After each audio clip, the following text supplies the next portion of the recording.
My stepson humiliated me in front of my entire family at an exclusive country club, but that was not the worst part. The real heartbreak came when I looked at my husband expecting him to defend me, only to hear him coldly say, "Stop acting like you are his mother." I just smiled, paid for my parents' dinner, and walked out. By the next morning, his son's luxury car tuition and allowance were completely gone. Before I continue this story, let me know where you are watching from in the comments below. Hit like and subscribe if you have ever had to cut off toxic people who mistook your generosity for weakness. My name is Naomi, and I am 38 years old. I am the Chief Executive Officer and founder of a successful financial technology company. I built my business from the ground up, turning a small startup into a massive enterprise. My husband Darius is 42 years old and works as a vice president at a commercial real estate firm. To the outside world, we represent the absolute pinnacle of success in Prince George's County, Maryland. We are members of the right country clubs, we attend the right charity galas, and we rub elbows with the political and financial elite of the area. But behind the doors of our $4 million mansion, the reality was entirely different. When Darius and I got married, I knew I was taking on a blended family. His son Trey was 16 at the time and already showing signs of intense entitlement. Trey had been raised by his mother Vanessa, a woman who treated child support like a personal slush fund and taught her son that appearances mattered more than character. Darius unfortunately only made the situation worse. I desperately wanted to be the cool dad, the kind of father who bought his son's affection with designer clothes and luxury cars. The problem was that Darius liked to live far beyond his means. His real estate job gave him a good title, but his actual income could never support the lavish lifestyle he portrayed. When my technology company went public and my personal wealth skyrocketed, Darius immediately started treating my bank accounts as if they were his own.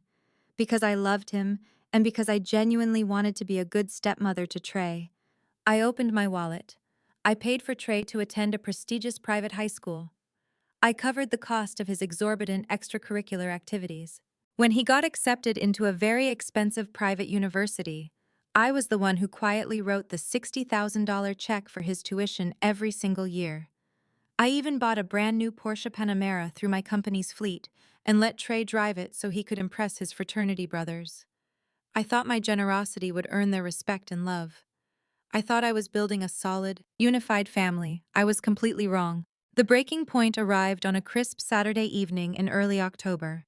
I was hosting a private dinner to celebrate my parents' 40th wedding anniversary. This was a massive milestone, and I wanted everything to be absolutely flawless. I rented out the premier private dining room at the most exclusive country club in Prince George's County. The room was breathtaking, featuring floor-to-ceiling windows, crystal chandeliers, and a custom menu prepared by an award-winning chef. I invited my parents, my younger brother Andre, who is a sharp and highly successful corporate attorney, and a few close extended family members. It was supposed to be an intimate, elegant evening, honoring the sacrifices my parents had made to raise us. Darius was there wearing a bespoke suit bought with my credit card, charming my relatives and acting like the perfect son-in-law. We were just waiting for Trey. I had specifically told Trey how important this dinner was to my parents and asked him to arrive exactly at 7 o'clock. By 8 o'clock, he was nowhere to be seen. My father, a proud and traditional man, kept checking his watch, while my mother tried to politely ignore the glaring empty seat at the table. I texted Trey 4 times. No response. I leaned over to Darius and whispered, asking him to call his son. Darius just waved his hand dismissively and told me to relax, claiming Trey was probably just caught up with college studying. At 8:30, the heavy oak doors of the private dining room finally swung open. But Trey did not walk in alone, and he certainly did not look like he had been studying. He strolled into the elegant room flanked by 3 of his fraternity brothers. All 4 of them were dressed in wrinkled designer streetwear loud sneakers and smelled faintly of cheap cologne and marijuana. They were laughing loudly, completely disrupting the refined atmosphere of my parents' anniversary dinner. Trey did not apologize to my parents for being an hour and a half late. He did not even greet them. He just pulled out a chair, slumped into it, and gestured for his friends to grab seats from another table. I felt a hot flash of embarrassment wash over me as my parents exchanged uncomfortable glances. My brother Andre narrowed his eyes immediately, sensing the disrespect, but he stayed quiet for the sake of our parents. I took a deep breath, forcing a polite smile, determined not to let a 19-year-old boy ruin my parents' special night. A waiter quickly approached the table to hand Trey and his friends the menus. Before the waiter could even speak, Trey snapped his fingers. "We do not need menus," Trey announced loudly. "Bring us 4 bottles of your best crystal champagne, the vintage reserve. And bring out whatever the most expensive steak is for me and my boys. Put it all on her tab." He pointed directly at me with a lazy, arrogant smirk. 4 bottles of vintage crystal at a country club like this would cost at least $800 each. He was casually ordering over $3,000 worth of alcohol on my dime in front of my family, without even acknowledging the anniversary we were there to celebrate. The sheer audacity of his demand left the waiter hovering awkwardly, looking at me for confirmation. I kept my voice low and perfectly composed, leaning slightly across the table.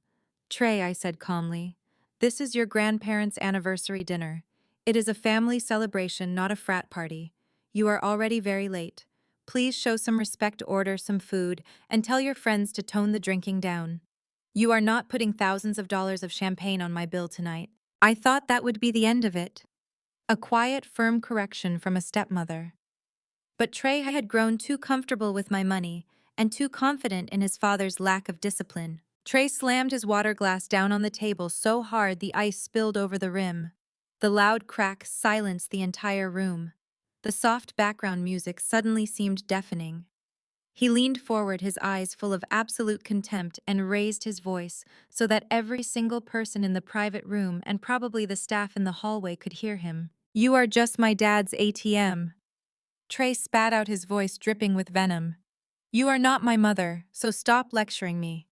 Do not act like you have any authority over me just because you pay the bills. I will order whatever I want." The silence that followed was suffocating. My mother gasped softly, her hand flying to her chest. My father sat up straight, his face hardening into a mask of pure fury. My brother Andre slowly placed his napkin on the table, his posture indicating he was seconds away from dragging Trey out of the room by his collar. I felt the heat of humiliation burning my cheeks. It was not just the blatant disrespect, it was the absolute entitlement, the public degradation in front of the people I loved most. I slowly turned to look at Darius. I expected my husband to stand up. I expected him to grab his son by the arm, demand an immediate apology to me and my parents, and march him out of the building. I expected him to act like a partner, a protector, a man. Instead, Darius let out a heavy sigh, looking more annoyed with me than with his son. He stood up, grabbed my elbow tightly, and pulled me a few steps away from the table into the corner of the room. I waited for him to whisper a plan to handle Trey. "Hi is right," Darius hissed, his voice cold and devoid of any empathy. "Stop acting like you are his mother. You are making a huge deal out of a few bottles of champagne. Just let the boys have fun and stop embarrassing me in front of your family. You are always trying to control everything with your money. Just pay the tab and sit down." The words felt like a physical blow to my chest. He was right. Stop acting like you are his mother. Do not embarrass me. In that singular, agonizing moment, the illusion of my marriage shattered completely. The veil was lifted. I saw Darius not as the loving husband I had married, but as the parasitic opportunist he truly was. I saw Trey not as a confused teenager, needing guidance, but as a carbon copy of his father. A user who viewed me as nothing more than a bank account to be drained. They did not respect me. They did not love me. They merely tolerated my presence because I financed their illusions of grandeur. A lesser woman might have cried. A lesser woman might have caused a screaming match, throwing drinks and ruining her parents' milestone celebration with a dramatic fight. But I am not a lesser woman. I am a chief executive officer who builds empires and ruthlessly cuts bad investments. And in that moment, looking at my husband's irritated face, I realized that Darius and Trey were the absolute worst investments I had ever made. I did not shed a single tear. I did not raise my voice. The burning humiliation in my chest was instantly replaced by an icy crystal clear resolve. I looked Darius dead in the eyes and smiled. It was a cold, empty smile that made him blink in confusion. "You are absolutely right, Darius," I said softly. "I am not his mother." I turned my back on him and walked over to the maitre d' who was standing nervously by the door. I pulled my black premium credit card from my designer clutch and handed it to him. "Charge only the meals and drinks consumed by my parents, my brother and myself," I instructed clearly. "The gentleman standing over there," I pointed to Darius, "will be taking care of his own meal, as well as the exorbitant tab his son and his friends are currently trying to rack up. Process my payment, please." The maitre d' nodded, quickly swiping my card and handing me the receipt. I signed it with a steady hand. I walked back to the table, ignoring Trey's smug expression and Darius's confused glare. I leaned down and kissed my mother on the cheek, then my father. "Happy anniversary, Mom and Dad," I said gently. "I am so sorry this evening was interrupted, but I need to leave now. Andre will make sure you get home safely." My father looked at me, his eyes full of understanding and silent support. He squeezed my hand. "Go ahead, baby girl. We love you." Without another glance at my husband or the teenager who had just insulted me, I turned on my heel and walked out of the high-end country club. The crisp autumn air hit my face as I stepped out to the valet stand. I handed the attendant my ticket and waited for my luxury SUV to be brought around. My heart was not broken. It was fortified. Darius and Trey thought they held all the power because they knew how to play on my emotions and my desire for a united family. They forgot that I was the one holding the purse strings to their entire fake reality. They wanted me to stop acting like a mother and a wife. I was about to give them exactly what they asked for. I was going to stop acting like family and start acting like a corporate executive liquidating toxic assets.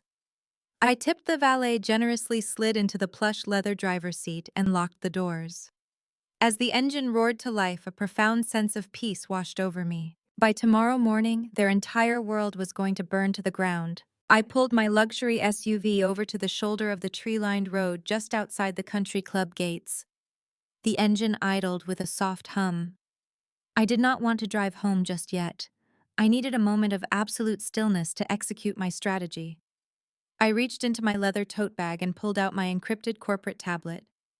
The high-resolution screen illuminated the dark interior of the car, casting a cool blue glow over my face. I opened the proprietary banking application that my own development team had designed.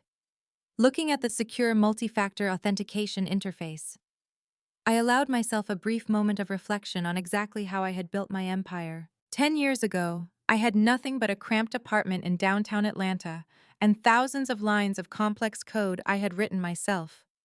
I had created a payment processing algorithm that revolutionized how mid-sized businesses handled secure international transactions. I pitched it to venture capitalists who laughed in my face because I did not look the part they expected. I was a young black woman with no trust fund, no legacy connections, and no safety net. But I was relentless. I refined the software, secured a high-interest microloan, and launched the platform independently. Within 3 years, major national banks were fighting to license my technology. Now my financial technology firm handled billions in daily transactions across the globe. I built my wealth through sleepless nights, ruthless negotiations, and an absolute refusal to accept failure from anyone. Darius, on the other hand, built his illusion of wealth simply by attaching himself to me. I navigated directly to the family accounts dashboard on my tablet. Trey had a supplementary platinum credit card linked directly to my personal checking account. I tapped on his transaction history. The screen populated with a long, exhausting list of exorbitant expenses from the past week alone: designer sneakers, expensive dinners at upscale steakhouses, premium rideshare charges, and luxury grooming products. At the very top of the list, a pending charge flashed brightly. It was the bill from the country club for the 4 bottles of vintage champagne and the premium steaks. He had actually tried to run the card after I walked out of the dining room. The audacity was almost impressive. With a single tap on the screen, I selected the platinum card profile. A prompt appeared on the screen asking if I was sure I wanted to freeze the account. I did not want to freeze it. I selected the option to permanently cancel and close the card. The system processed the encrypted request instantly. A green checkmark appeared confirming the action. The financial umbilical cord was officially severed. I felt a sudden surge of pure, unadulterated adrenaline. Next, I opened a new secure browser tab and navigated to the elite private university portal. Trey was currently enrolled in his sophomore year, majoring in communications with a minor in partying on my dime. The tuition for the upcoming spring semester was $60,000. I had previously scheduled the payment to be automatically deducted from my primary holding account the following morning. I logged in using my authorized parent credentials.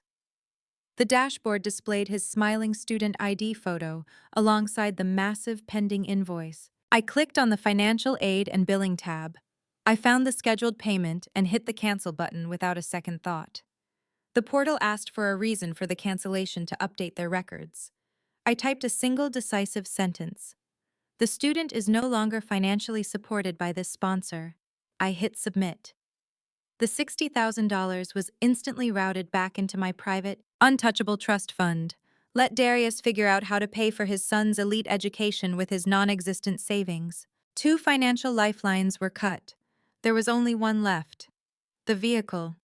I picked up my phone and dialed a secure number I had saved for corporate emergencies.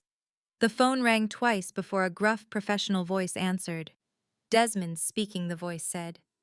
Desmond. This is Naomi, I replied. I need an immediate repossession tonight, no delays. Desmond ran an elite private security and asset recovery firm that my company contracted for high-level corporate retrievals. He was discreet, incredibly fast, and completely immune to dramatic situations. Give me the details, Naomi, Desmond said calmly. It is a 2024 Porsche Panamera Black with custom matte rims, I instructed. It is legally registered to my company fleet. You will find it parked in the driveway or on the street outside the Delta Kappa fraternity house near the university campus. I want it towed and secured in our corporate impound lot before sunrise. Do not engage with anyone who tries to stop you. Just take the asset. Send me the exact address and the license plate, Desmond replied, the sound of typing echoing slightly over the line. Consider it done. It will be locked up before the kid even wakes up to look for it. Thank you, Desmond, I said. I will authorize a generous bonus for the short notice. I ended the call and placed my phone back in the cup holder. 4 clicks on a tablet and one brief phone call. That was all it took to completely dismantle the luxurious safety net I had woven for my ungrateful stepson. I merged back onto the road and drove toward my estate. The drive through Prince George's County was quiet and serene. The sprawling properties and manicured lawns passed by in a blur of wealthy suburban perfection. When I reached my own custom iron gates, they swung open automatically, recognizing the transponder in my vehicle. I drove up the long, sweeping driveway and parked in the expansive, heated garage. The $4 million mansion stood silently in the dark. It was a stunning piece of modern architecture featuring vast glass walls, imported stone columns, and every luxury imaginable. I had bought this house in cash before Darius and I even got married.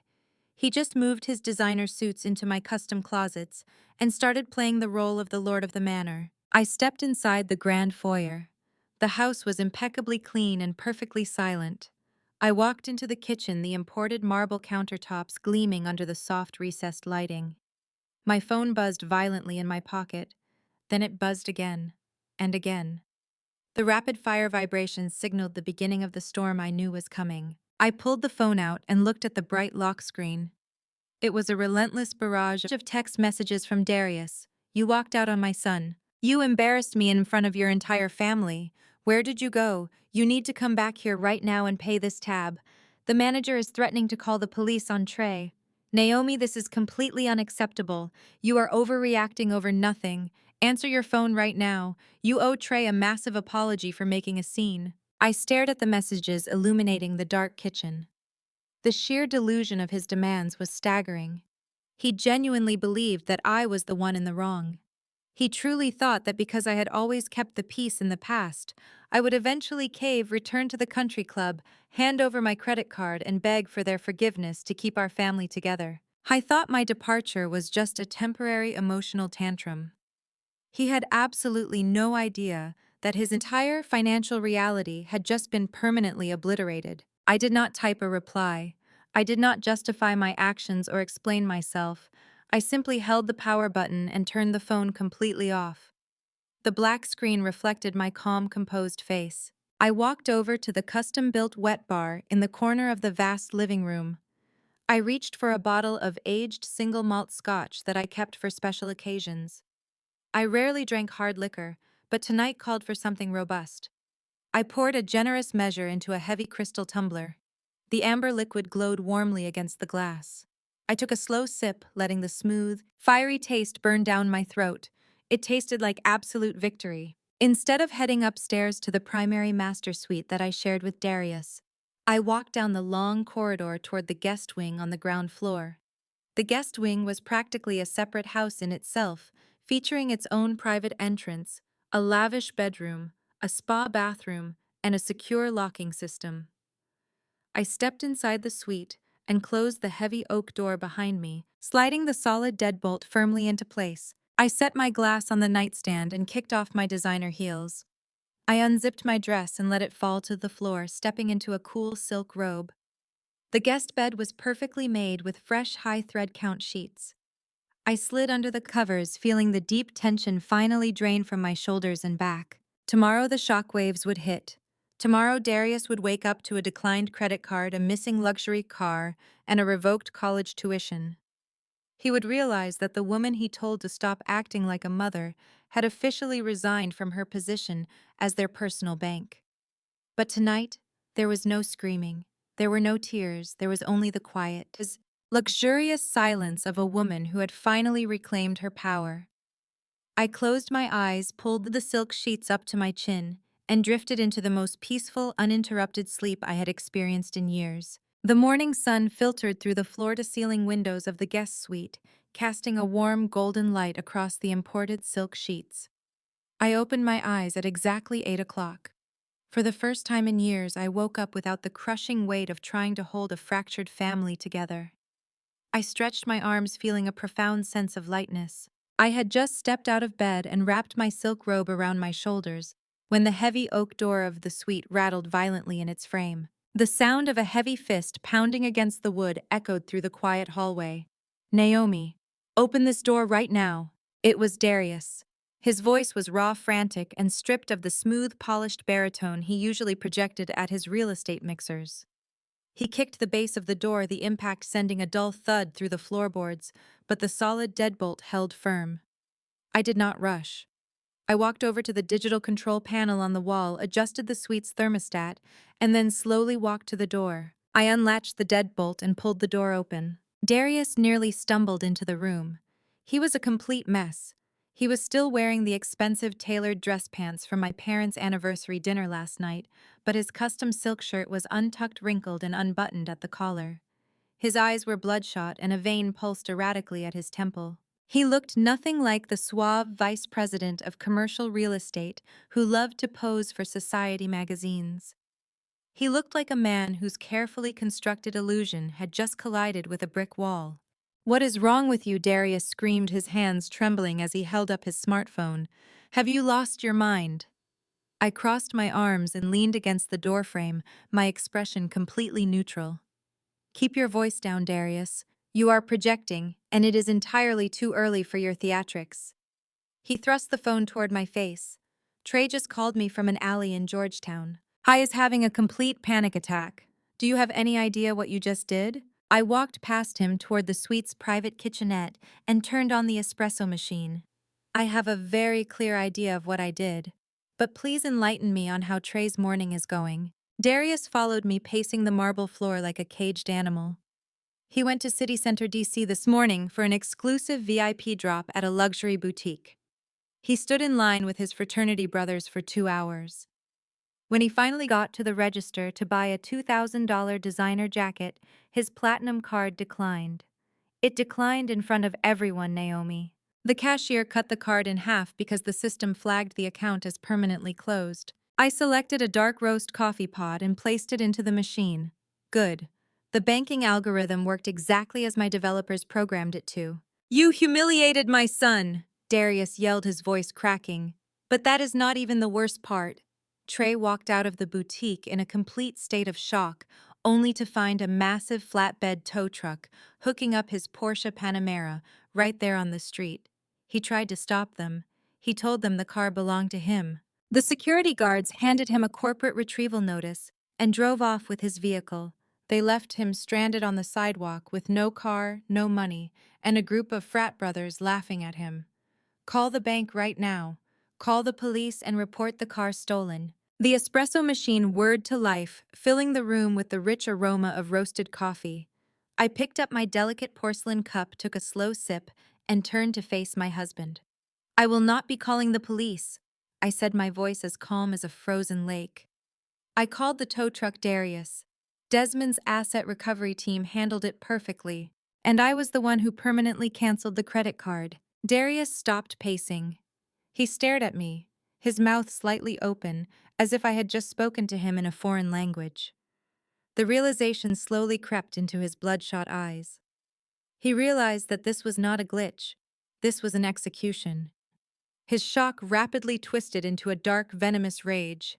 He stepped closer to me, his chest heaving, trying to use his physical size to intimidate me the way he intimidated his junior associates. He pointed a shaking finger at my face. "You are a bitter, barren woman." He spat the words, dripping with absolute malice. "You are doing this because you are jealous. You are jealous that Vanessa gave me a son, and you could not give me anything but money. You are punishing a teenager because you are an empty, broken woman who does not know how to be a real mother." The insult was designed to destroy me. It was the deepest, most agonizing vulnerability I had, a pain we had cried over together in the early years of our marriage when the fertility treatments had failed. A lesser woman would have crumbled to the floor in tears. A lesser woman would have slapped him. I did not flinch. My pulse did not even elevate.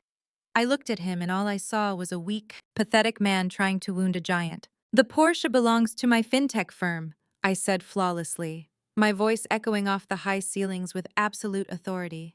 "It is registered to my corporate fleet, insured by my company, and paid for by my algorithms. The platinum card is tied directly to my personal wealth.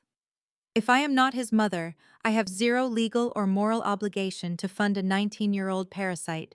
Tell him to take the bus." Darius stepped back, genuinely rattled by my composure. "You cannot do this. I am his father. I will not allow you to treat my son like a peasant." "Then step up and be a father," I replied smoothly. "Buy him a Porsche with your own money. Fund his luxury shopping sprees with your own credit cards. You are a vice president of real estate, are you not? It should be pocket change for a man of your stature." His jaw locked. We both knew the truth. His lavish lifestyle was a house of cards completely underwritten by my corporate success. He did not have the liquid cash to buy Trey a Honda Civic, let alone a custom Porsche. "I will," Darius growled, his false bravado kicking in. "I do not need your money, Naomi. I will pay for his life myself. I will pay his tuition today out of our joint accounts. You think you hold all the power, but you are just my wife. I will transfer the funds right now." He turned on his heel and stormed out of the guest suite, marching down the hall toward his home office, to inevitably discover the absolute zero balance waiting for him in our joint accounts. I took another sip of my espresso. The silence in the suite lasted exactly 4 minutes before my personal cell phone began to vibrate on the marble counter. I glanced at the screen. The caller ID displayed Valerie. Valerie was Darius's younger sister. She was a 40-year-old woman who wore designer labels she could not afford, attended charity luncheons to take selfies, and believed that being adjacent to my wealth made her royalty in Prince George's County.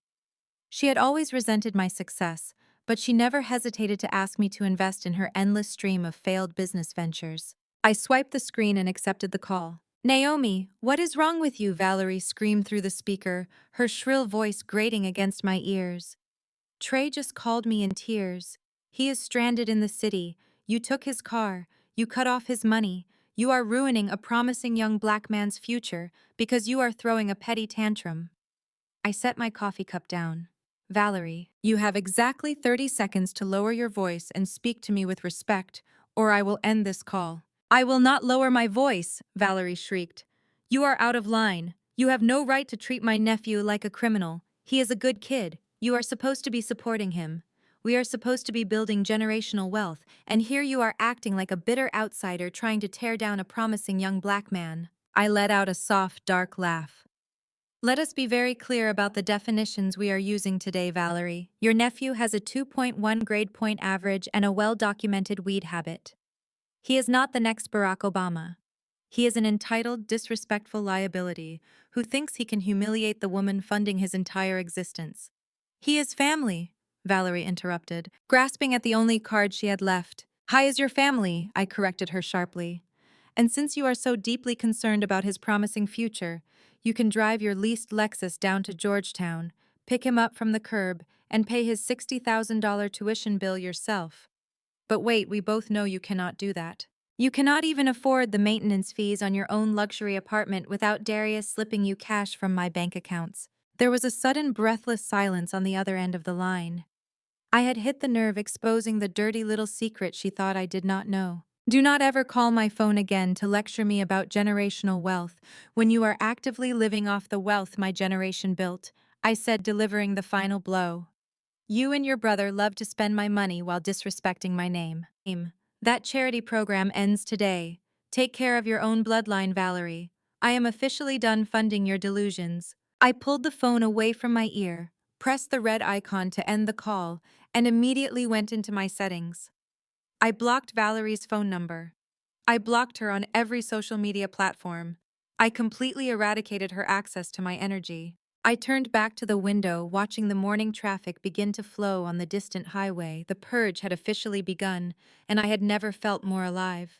Darius was currently scrambling in his office, completely unaware that the financial execution he was experiencing was only the very beginning of the absolute devastation I had prepared for him. I walked down the expansive hallway toward the West Wing, where Darius kept his home office.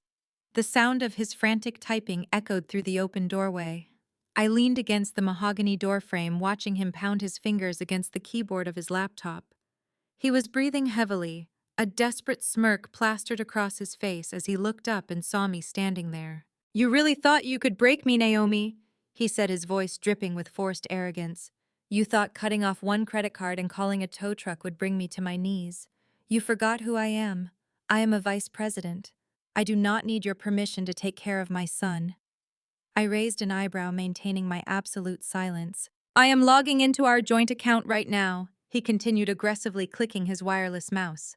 I am wiring the $60,000 directly to the university bursar office. And while I am at it, I am transferring $100,000 to my personal checking account to buy Trey a new car today. You overplayed your hand, sweetheart. You forgot we share assets. I stepped fully into the room, my silk robe sweeping across the Persian rug. I did not forget anything, Darius. Please go ahead. Complete the transfer. He sneered at me and turned back to his screen. He hit the enter key with a theatrical flourish. I watched the exact moment his reality fractured. The smugness melted off his face, replaced by a pale, sickening dread. He hit the refresh button frantically. He clicked on the account details, scrolling up and down, as if the screen was malfunctioning. Where is it? He gasped, his voice barely a whisper. Where is the $1.5 million? The screen says the available balance is zero. I walked over to his massive oak desk and gently closed his laptop. It is exactly where it belongs, I said, my tone conversational and light.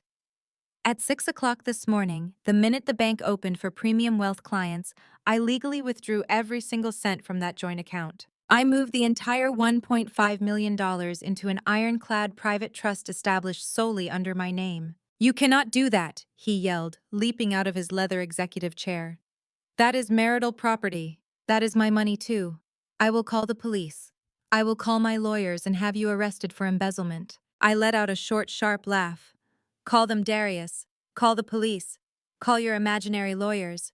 But before you do, let me remind you of a minor financial detail. You have not deposited a single paycheck bonus or commission into that joint account in over 24 months. Every dollar in that account came directly from my corporate dividends and my personal capital gains. Legally, the bank recognized me as the sole contributor. I simply moved my own money from one pocket to another. He stood there, his mouth opening and closing like a suffocating fish. He knew I was right. His real estate commissions had dried up years ago, and whatever meager salary he did make was instantly squandered on designer suits, expensive lunches, and funding his ex-wife's lavish requests. You have no cash, Darius, I stated, laying out the brutal truth. You have no savings. You have a title at a failing real estate firm and a closet full of clothes I paid for. If you want to fund your son's life, you are going to have to do it with your own invisible wealth. Darius stared at me with pure, unadulterated hatred. He did not say another word. He grabbed his car keys off the desk, shoved past me, and stormed out of the house. The heavy front door slammed shut, shaking the chandeliers in the foyer. I walked back to the kitchen, poured myself a fresh cup of coffee, and sat at the marble island to review my morning emails. I knew Darius was not retreating. He was regrouping. Weak men do not reflect on their mistakes when they are cornered. They find someone else to bolster their ego. 2 hours later, the electronic chime of the front door keypad echoed through the house. I heard the heavy click of the deadbolt unlocking. Darius had returned, but the sharp echoing clatter of stiletto heels on the hardwood floor told me he had not returned alone. I stayed seated at the kitchen island, slowly stirring a splash of almond milk into my coffee. Naomi, get out here right now. The shrill, grating voice belonged to Vanessa. She was 41 years old, the biological mother of Trey and the woman who had happily lived off my financial success for the past 8 years. Vanessa strutted into my kitchen, wearing a fitted designer trench coat and holding a crocodile Birkin bag that I knew for a fact cost more than her entire annual declared income. She had that distinct, haughty entitlement of a woman who believed her mere existence demanded premium compensation. Darius trailed behind her, looking like a beaten dog hiding behind a larger predator. He had actually brought his ex-wife into my house to fight his battles. The sheer cowardice of the move was staggering. I did not stand up. I took a slow sip of my coffee and looked at her over the rim of my mug. Good morning, Vanessa. Did you lose your way? The guest entrance is around the back. Vanessa slammed her expensive handbag onto my pristine marble counter. Do not play cute with me, Naomi. Darius just told me everything. You took Trey's car, you canceled his tuition, and you emptied the bank accounts.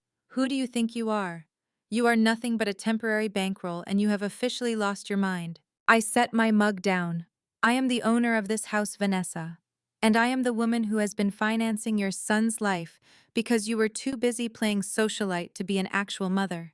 Now please remove your bag from my counter. You are scratching the marble. Vanessa scoffed, tossing her hair over her shoulder. She planted both hands on the island and leaned in, trying to physically intimidate me. You listen to me very carefully. You are going to put the money back into the joint account today. You are going to call the dealership and get my son a brand new car by noon.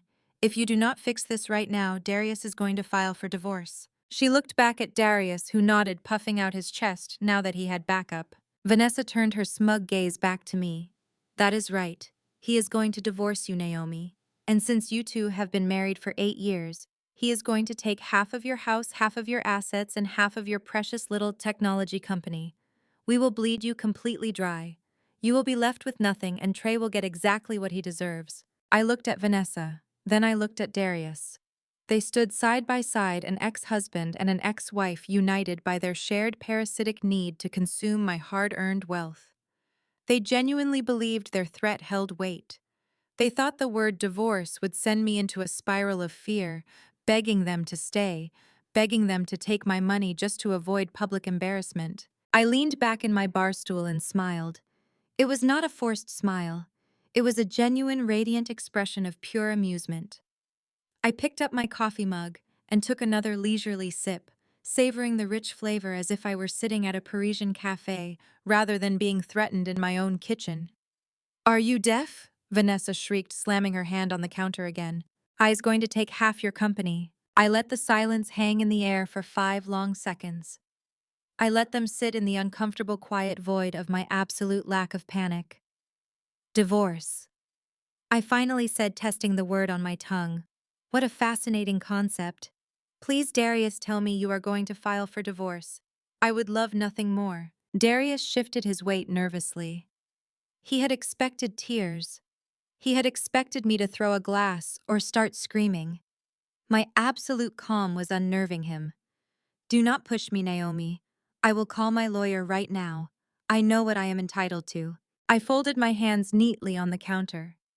Then you should definitely call him Darius. In fact, put him on speakerphone. Let us all hear how you plan to claim 50% of an enterprise you have absolutely zero legal right to.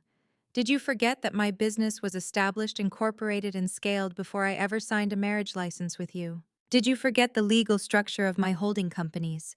Or are you just hoping Vanessa here knows more about corporate law than my entire legal team?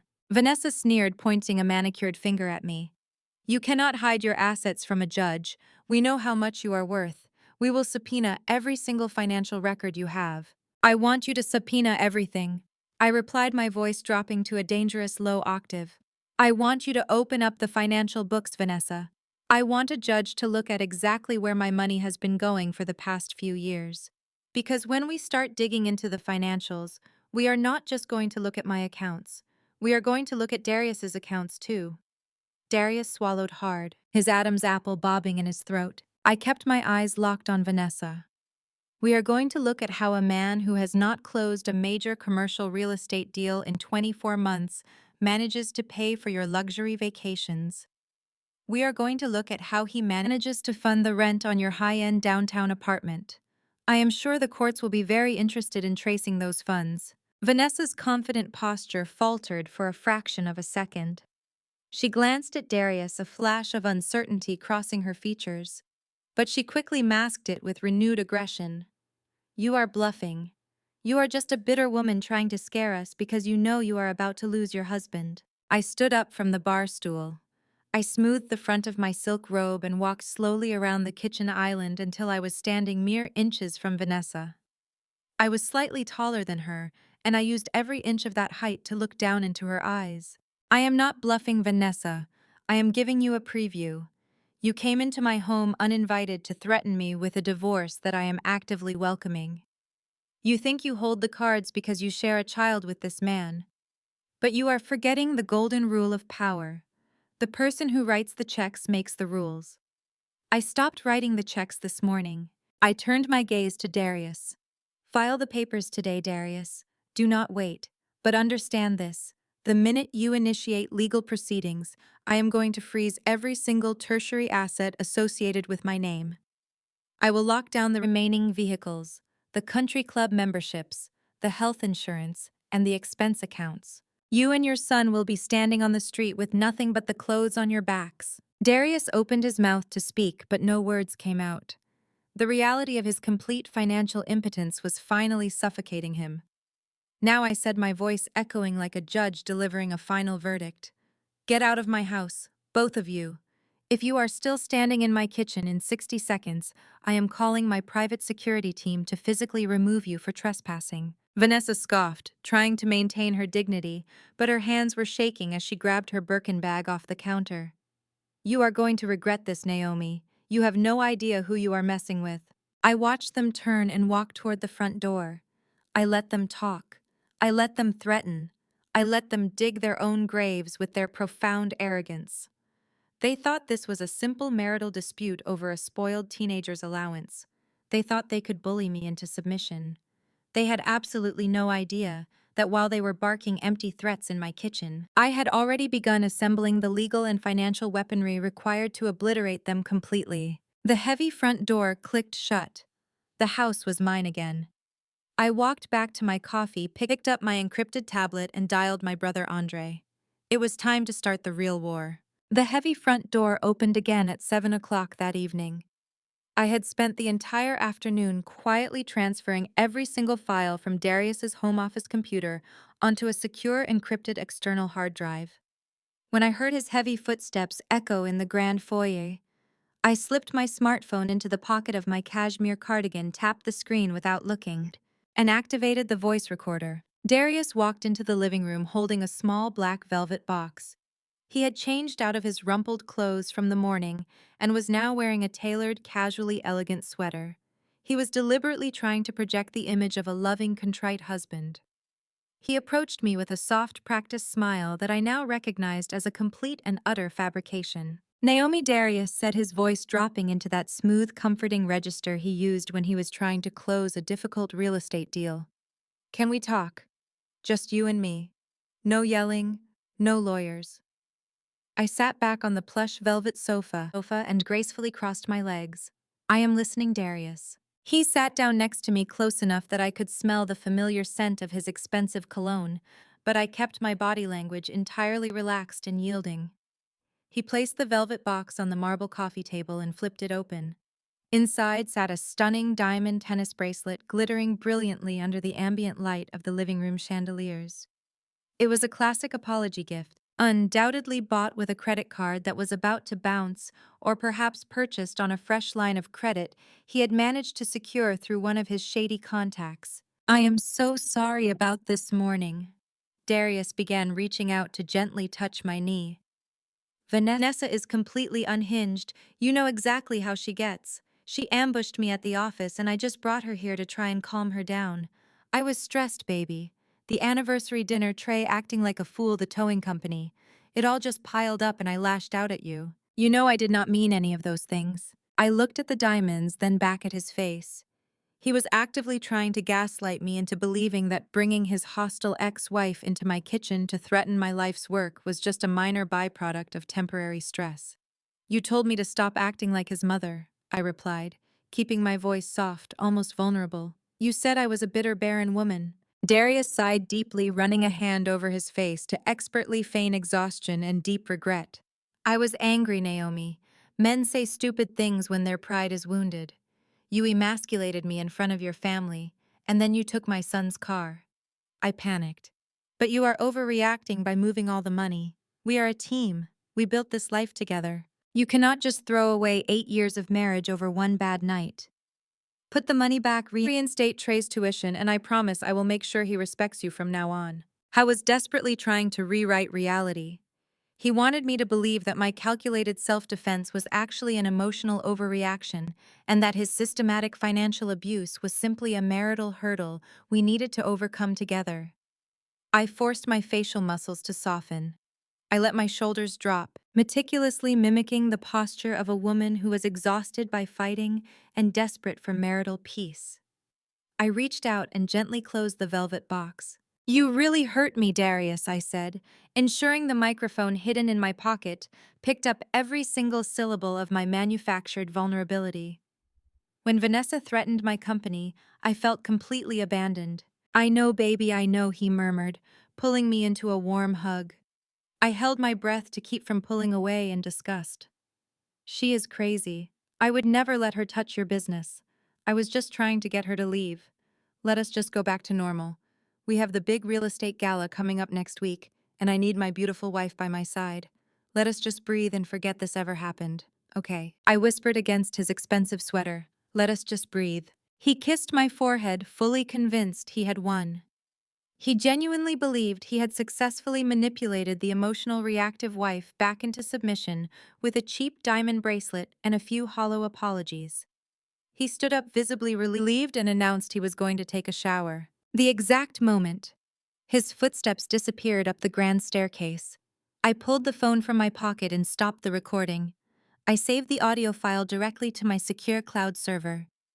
I had him on tape admitting that Vanessa was unhinged, acknowledging the business threats, and blatantly manipulating me to return the funds.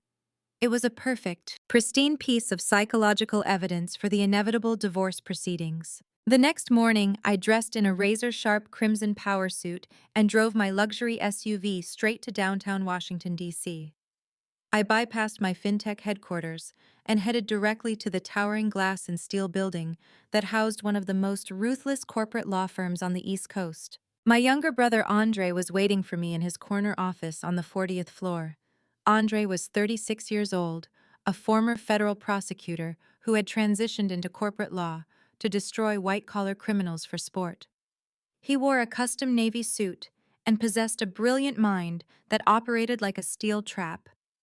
He had always been my fiercest protector, and he had never, ever liked Darius. I did not walk into his office looking for a shoulder to cry on. I did not shed a single tear or complain about my broken heart. I walked straight up to his expansive mahogany desk, reached into my designer briefcase, and dropped the cloned external hard drive right onto his pristine leather desk pad. "I need a complete forensic audit," I said, taking a seat opposite him. "I need you to trace every single penny Darius has touched in the last 36 months. I want his personal accounts, his business filings, his tax returns, and his hidden assets. I want it all." Andre did not ask how I was feeling. He did not offer empty platitudes. He looked at the hard drive, then looked up at me with a sharp, dangerous smile. "He finally slipped up," Andre said, plugging the hard drive directly into his secure, encrypted terminal. "He brought his ex-wife into my kitchen to threaten my company," I replied, crossing my legs. "He threatened to divorce me and take half. I need to know exactly what his financial reality looks like before I burn his entire world to the ground. Let us see what your husband has been hiding." Andre said, his fingers flying across his mechanical keyboard. He bypassed the basic folders and immediately dove into the encrypted financial records I had extracted from Darius's home office network. We spent the next 3 hours sitting in that office, fueled by black coffee and cold hard facts. Andre pulled up the public and private filings for the commercial real estate firm where Darius claimed to be a highly successful vice president. "Look at this," Andre said, pointing his pen at the large monitor mounted on the wall. "He told you he was closing massive commercial deals, right? He said he secured the downtown plaza development last year. I confirmed, reviewing the detailed spreadsheet." "He lied," Andre stated flatly. "Darius has not closed a single commercial real estate deal since 2022. He is a glorified figurehead. The firm keeps him around because he attends the right galas and brings in wealthy contacts, mainly you and your elite network. He is on a draw against Commission Naomi. He has been taking cash advances from his brokerage for 2 straight years." I stared at the screen, processing the sheer magnitude of the deception. "He is broke." "High is worse than broke," Andre corrected, pulling up a new set of banking statements. "He is drowning in debt. Look at his personal liabilities. He has $250,000 in outstanding personal loans." But here's the part that does not make sense. His lifestyle costs roughly $40,000 a month. If he is not making any money from the firm, and you stopped directly depositing cash into his personal accounts 2 years ago, how is he paying for his designer suits, Trey's expensive habits, and his luxury car leases? I leaned forward, my eyes scanning the dense columns of numbers. He was siphoning it from our joint account. I assumed he was using that money for household expenses and property taxes like we explicitly agreed. "No," Andre said, his eyes narrowing as he traced a specific column of recurring wire transfers. "The property taxes were automatically deducted from your corporate trust. Darius has been bleeding the joint account dry, but the money is not going to his personal checking. He is routing it through a third party." Andre rapidly typed a series of commands, running a complex trace on a specific routing number that appeared multiple times in the ledger. The transfers were substantial. $10,000 here, $25,000 there. They were listed under vague, innocuous descriptions like consulting fees and property management retainers. "Got it," Andre announced, hitting the enter key. The screen populated with the details of a limited liability company registered in the state of Maryland. "Apex Solutions LLC," I read aloud. "I have never heard of that company. Who is the registered agent?" Andre clicked on the corporate registry filing. The name appeared on the screen in stark black and white. "Valerie Johnson," Andre read, leaning back in his chair. "Your sister-in-law." The puzzle pieces violently slammed into place. The realization hit me with the force of a freight train. Darius was not just a lazy husband pretending to be wealthy.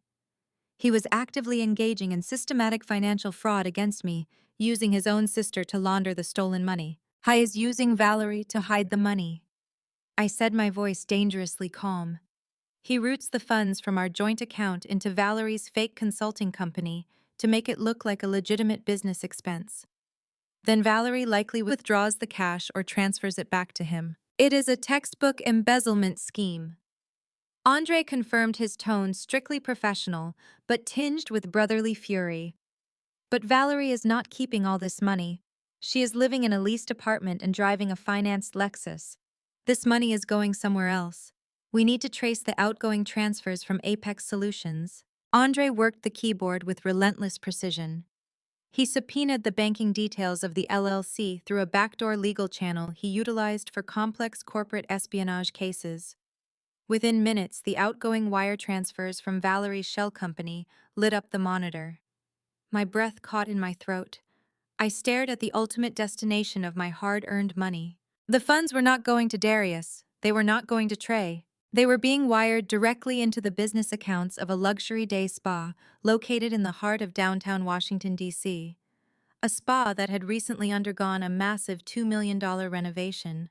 A spa owned and operated entirely by Vanessa. Darius had been using his current wife's wealth to secretly finance his ex-wife's lavish lifestyle and failing business ventures.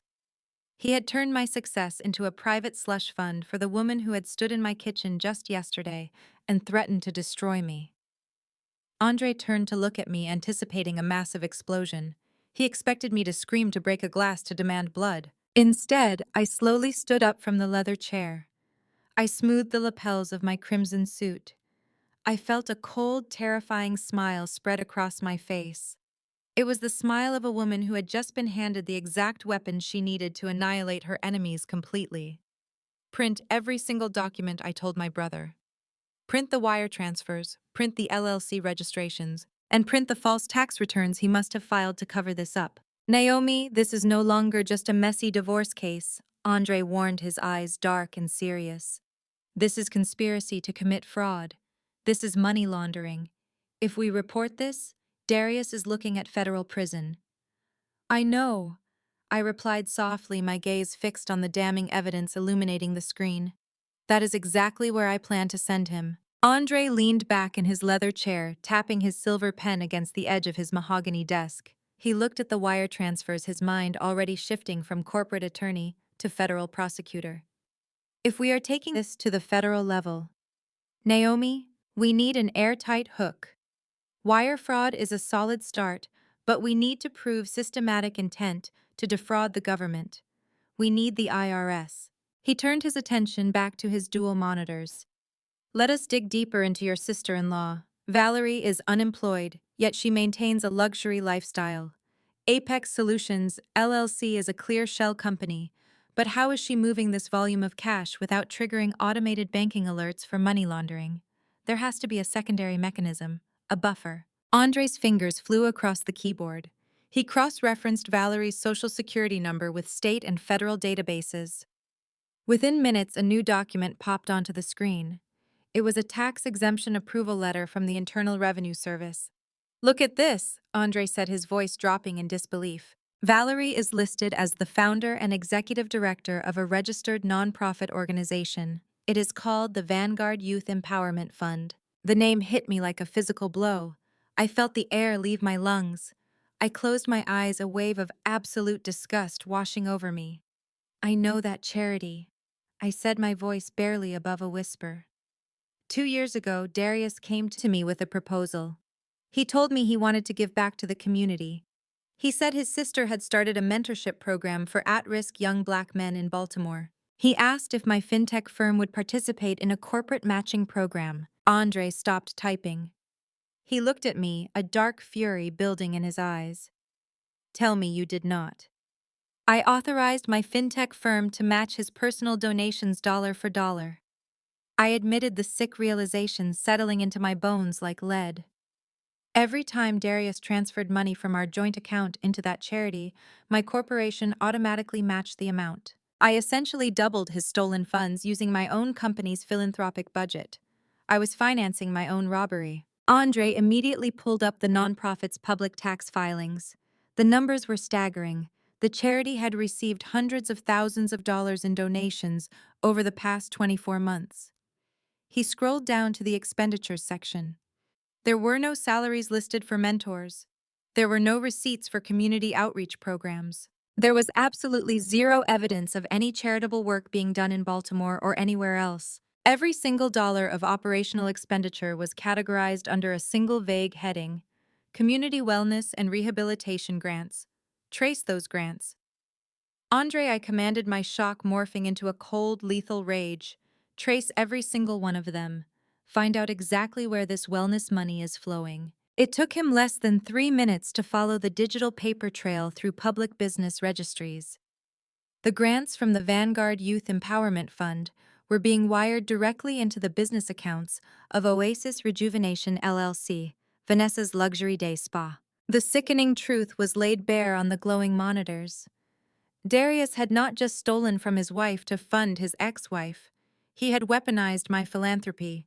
He had used my genuine desire to uplift our community as a mechanism to commit federal charity fraud and corporate tax evasion. Hai and his sister had funneled hundreds of thousands of tax-exempt dollars to finance Vanessa's lavish lifestyle and business ventures. I thought back to Vanessa standing in my kitchen just hours earlier.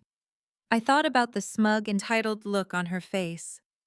I thought about the pristine crocodile Birkin bag she had slammed onto my marble counter. That bag was not just bought with my money.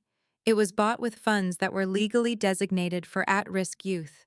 She was getting deep tissue massages, importing high-end European skincare products, and taking luxury vacations on the dime of a fake charity. We need to file an emergency civil injunction right now. Andre stated, his protective instincts taking over as he reached for a legal pad. We need to freeze every asset Darius has access to. We can lock Valerie out of her banking portals immediately. We can file a massive lawsuit against Vanessa and place a lien on her spa by the end of the business day. I can have the paperwork drafted in an hour. We will financially paralyze them before dinner. No, I said sharply, slamming my hand down on his desk. Andre stared at me, his pen hovering over the paper. Naomi, they are actively draining your wealth through a fraudulent charity. We have the proof. We can stop the bleeding right now. I stood up and began pacing the length of his office, my mind operating at 1,000 miles a minute. If we file a civil injunction today, we tip our hand. Darius will immediately know we found the money trail. He will hire a ruthless defense attorney and claim this is just a messy marital dispute over shared assets. His lawyers will muddy the waters. They will claim the charity donations were simple accounting errors. They will drag me through the family court system for years, forcing me into endless mediation sessions and settlement conferences, while they slowly hide the remaining cash. I stopped pacing and looked my brother dead in the eyes. A civil court judge will just divide whatever assets are left and give him a slap on the wrist. I do not want a divorce settlement, Andre. I do not want him paying me back in monthly installments while he lives comfortably. I want a federal indictment. Andre leaned back in his chair, a slow, predatory smile spreading across his face. You want to hand them over to the feds. I want them utterly destroyed. I corrected him, stepping closer to his desk. If we confront them over the money now, it remains a civil dispute between a husband and a wife. But if we compile a pristine, undeniable dossier and hand it directly to the Criminal Investigation Division of the IRS and the Federal Bureau of Investigation, it becomes a federal racketeering and wire fraud case. The government will do the heavy lifting for us. To do that, Andre noted, analyzing the complex legal strategy, we need to gather more evidence without raising a single red flag. We need the original forged charity documents. We need to intercept the communication between Darius and Valerie. And most importantly, we need to make sure they do not liquidate the spa or flee the jurisdiction before the federal authorities can build their case. Which means I have to go back to that house, I said, staring out the window at the sprawling Washington, D.C. skyline. I have to go back to the mansion, put on that cheap diamond tennis bracelet Darius bought me, and play the role of the submissive, forgiving wife who just had a temporary lapse in judgment. Andre stood up, genuine concern breaking through his professional demeanor. Naomi, Darius is a cornered narcissist. He is desperate and he is broke. Playing house with a man like that is incredibly dangerous. The minute he thinks he has you under his control again, his behavior is going to escalate. He is already trying to gaslight you. I thrive in hostile environments, Andre. I built a technology empire in boardrooms full of men who wanted to see me fail. Darius is nothing but a desperate con artist wearing a suit I paid for. I can handle him. I walked back to his desk and picked up my designer briefcase. Keep tracing the funds. I want to know the exact square footage of Vanessa's spa, the names of her vendors, and the date of her next rent payment. I want a complete profile on Valerie's fake charity board of directors. Build the dossier, Andre. Make it so airtight that when the FBI reads it, they do not even need to ask questions before issuing the arrest warrants. And what are you going to do? Andre asked, crossing his arms over his chest. I am going to go home and apologize to my husband. I said, a dark, chilling amusement coloring my words. I am going to tell him that he was right all along. I am going to tell him that I overreacted about the anniversary dinner because I was stressed about corporate earnings. I am going to stroke his fragile ego until he feels so incredibly powerful that he makes a fatal mistake. Andre nodded slowly, recognizing the absolute resolve in my voice. Just remember, Naomi, when a parasite realizes the host is trying to detach it, bites down harder, he is going to try to secure his position. Be prepared for him to escalate the threats. Let him threaten me, I replied, turning toward the heavy glass door of his office. Let him try to take my company. The more confident he feels, the deeper he will dig his own grave. I walked out of the corporate law firm and stepped into the elevator. As the doors slid shut, I looked at my reflection in the polished mirrored panels. I did not look like a victim of financial abuse. I did not look like a heartbroken wife mourning the end of her marriage. I looked like a chief executive officer preparing for a hostile takeover. Darius, Vanessa, and Valerie had spent years underestimating my intelligence, mocking my boundaries, and stealing the wealth I had sacrificed my youth to build. They thought they were the architects of a brilliant scam, living a life of absolute luxury, while I blindly paid the admission fee. They were about to learn a very painful lesson about the difference between inherited arrogance and self-made power. I drove my SUV back to Prince George's County, mentally preparing myself for the intense psychological warfare that awaited me behind the custom iron gates of my own home. The battle lines were officially drawn. The evidence was secured in a corporate vault. Now all I had to do was wait for Darius to take the bait. I did not have to wait long. When I walked through the front doors of the mansion that evening, Darius was already waiting for me in the formal living room. He was sitting in my custom Italian leather armchair, sipping a glass of my most expensive bourbon. A thick manila folder rested on the marble coffee table in front of him. His posture was completely relaxed, radiating the false confidence of a man who believed he had successfully cornered his prey. "Naomi, have a seat," he commanded, gesturing to the sofa across from him. His voice held a patronizing, authoritative tone that made my skin crawl. I maintained my carefully constructed facade. I let my shoulders slump slightly, avoiding direct eye contact as I walked over and sat on the edge of the sofa.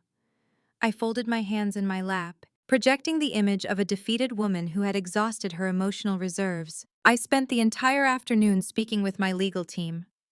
Darius began leaning forward and resting his elbows on his knees. We had a very long, very detailed conversation about our prenuptial agreement. You thought you were incredibly smart when you had your high-priced corporate lawyers draft that document 8 years ago.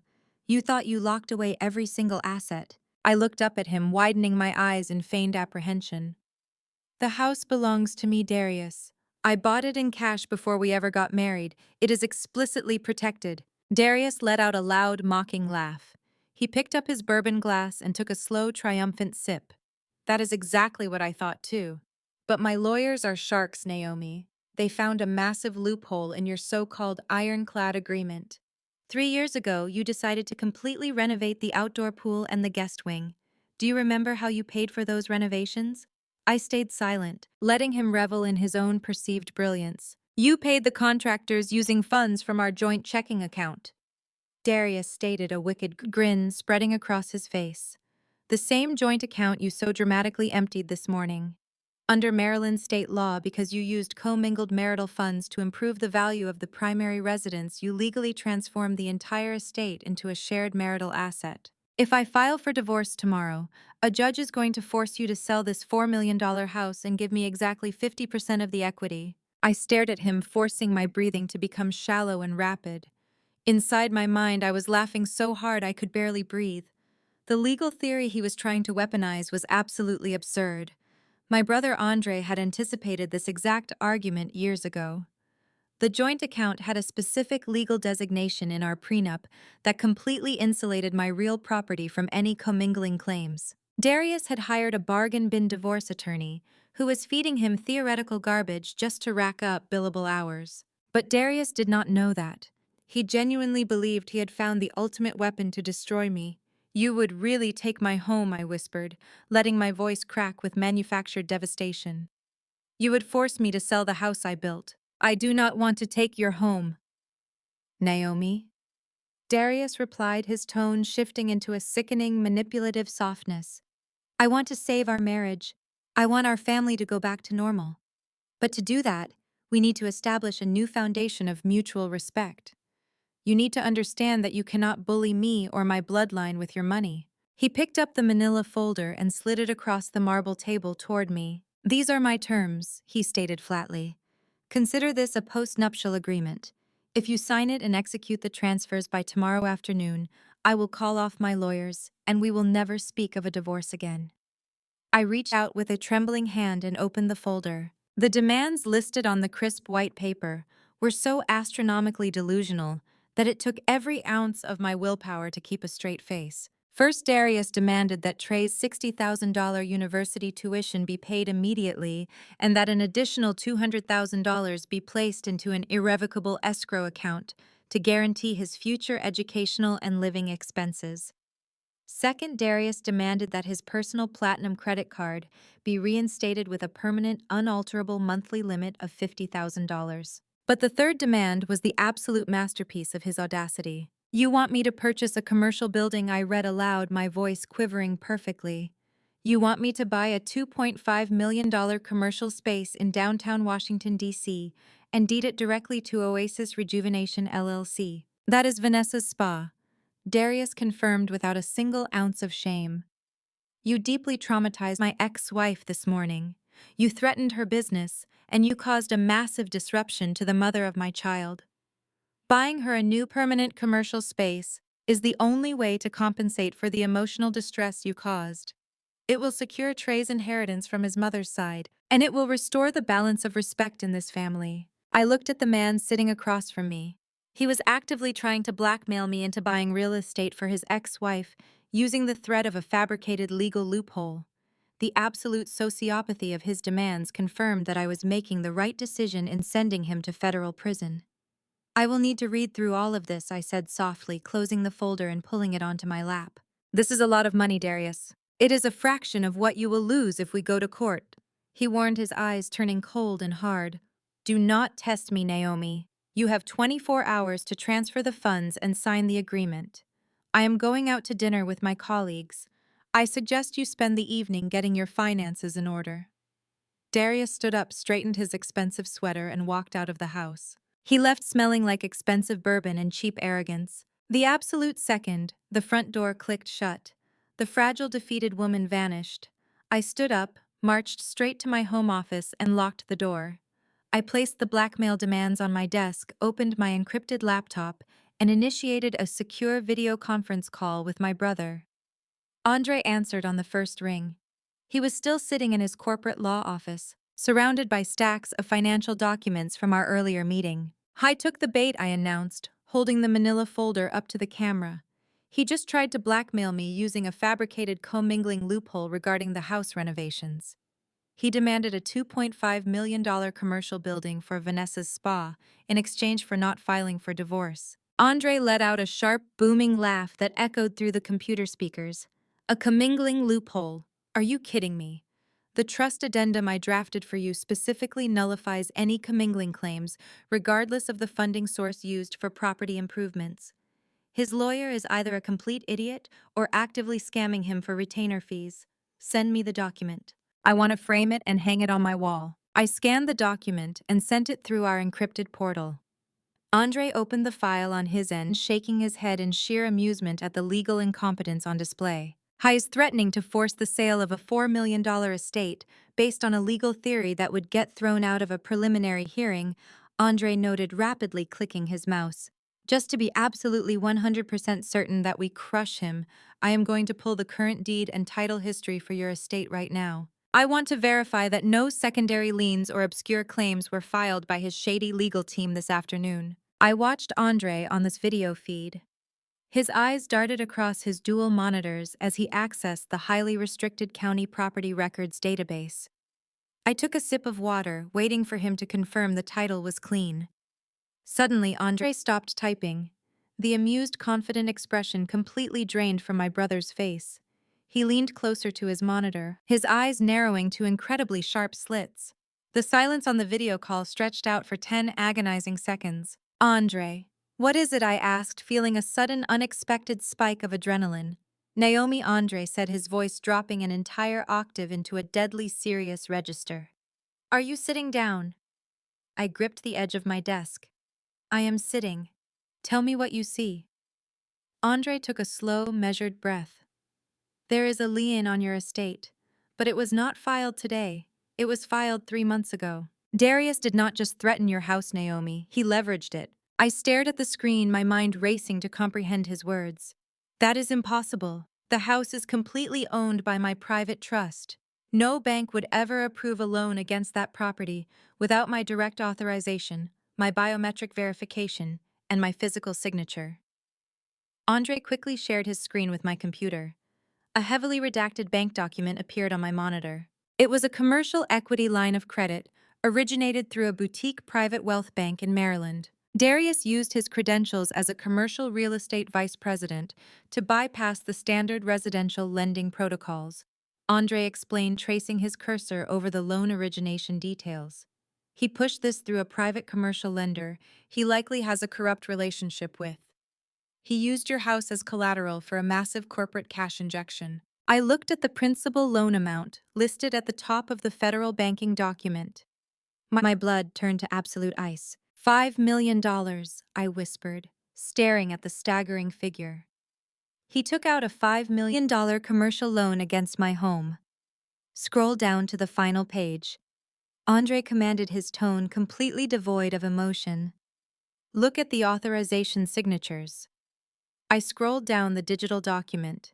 There at the bottom of the page, right next to the stamp of a public notary, was my name, Naomi Brooks. But it was not my handwriting. It was a sloppy, heavily digitized trace of my signature. He forged my name. I stated the reality of the crime settling over me like a heavy, suffocating blanket. He stole my personal identifying information, fabricated my consent, and forged my signature on federal banking documents to secure $5 million in illicit funding. Andre ended the screen share and looked directly into the camera. The corporate attorney was gone. The former federal prosecutor had officially taken over. This is no longer a divorce proceeding, Naomi. This is no longer marital embezzlement or a simple charity fraud scheme. What Darius just did crossed every single line into major federal territory: defrauding a federally insured bank, aggravated identity theft, wire fraud, commercial real estate fraud. I leaned back in my chair, staring at the blank wall of my office. The sheer audacity of his betrayal was incomprehensible. He had looked me in the eyes, slept in my bed, and eaten at my table while secretly leveraging the roof over my head to fund his criminal empire. He actually had the nerve to demand more money from me tonight, knowing he had already stolen $5 million in my name. Andre, I said, my voice eerily calm, despite the nuclear explosion detonating in my chest. Where did the $5 million go? I am tracing the disbursement account right now. Andre replied, his fingers flying across his keyboard with lethal speed. The funds were deposited into a commercial holding account. Give me 1 second to break the routing wall. I waited, my heart pounding a slow, rhythmic beat of pure vengeance. Darius had made the ultimate fatal error. He thought he was untouchable. He thought his real estate title and his arrogant demeanor made him smarter than the woman who built a global financial software company. He had just handed me the exact weapon I needed to ensure he never saw the outside of a federal prison cell for the rest of his natural life. Got it? Andre announced, a vicious smirk returning to his face. Naomi, you are not going to believe what your husband just bought with your $5 million. I bought the abandoned commercial waterfront complex down at National Harbor, Andre announced, shaking his head in a mixture of sheer disbelief and professional disgust. He paid $5 million in cash originating from the fraudulent loan he took out against your estate. He bypassed every standard environmental inspection and commercial appraisal. The property is a complete environmental hazard, Naomi. It is practically sinking into the Potomac River. I stared at the digital deed displayed on my brother's monitor. Why would he overpay for a useless, toxic piece of commercial real estate? Because it is a prop, Andre replied, leaning back in his chair. Darius is hosting the Vanguard African American Real Estate Gala next weekend.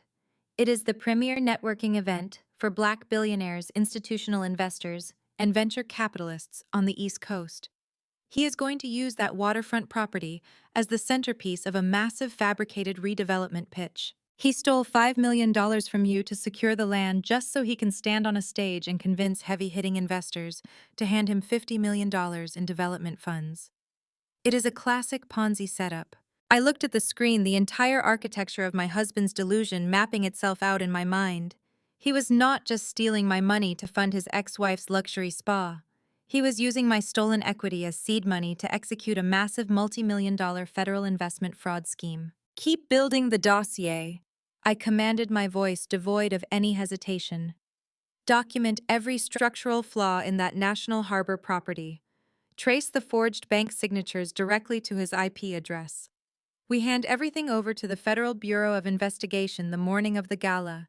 Let him build his entire stage. I want him standing under the brightest lights possible when we pull the floor out from under him. By the time I returned to Prince George's County, the social atmosphere had noticeably shifted. The elite African American circles of Maryland and Washington, D.C. operate as a highly exclusive, tightly knit ecosystem. Information flows through private country club lounges, charity board meetings, and exclusive alumni networks faster than a viral headline. Within 72 hours of my financial crackdown on Darius and Trey, I felt the temperature of my social environment drop to absolute zero. The smear campaign began subtly at first. My phone, which normally buzzed constantly with invitations to private galas, exclusive sorority luncheons, and high-stakes charity auctions, fell completely silent. Then came the blatant public rejections. When I attended my standing Thursday lunch reservation at the country club, the maitre d' seated me in a drafty, isolated corner near the kitchen doors. Women. I had mentored women whose businesses I had personally funded through my fintech incubator actively averted their eyes when I walked past their tables. It was not until my longtime acquaintance, a prominent state senator's wife, pulled me into the powder room that I learned the exact nature of the poison being spread. "Naomi, you need to get ahead of this immediately," she whispered, checking beneath the bathroom stalls to ensure we were entirely alone. "Valerie and Vanessa have been working the phones non-stop since Monday morning. They are telling everyone on the charity boards that you are suffering from a severe, catastrophic psychiatric break." I looked at her in the mirror, my expression perfectly neutral. A psychiatric break. They are telling people that the stress of running your technology company, combined with early onset menopause and your past fertility struggles, finally caused you to snap.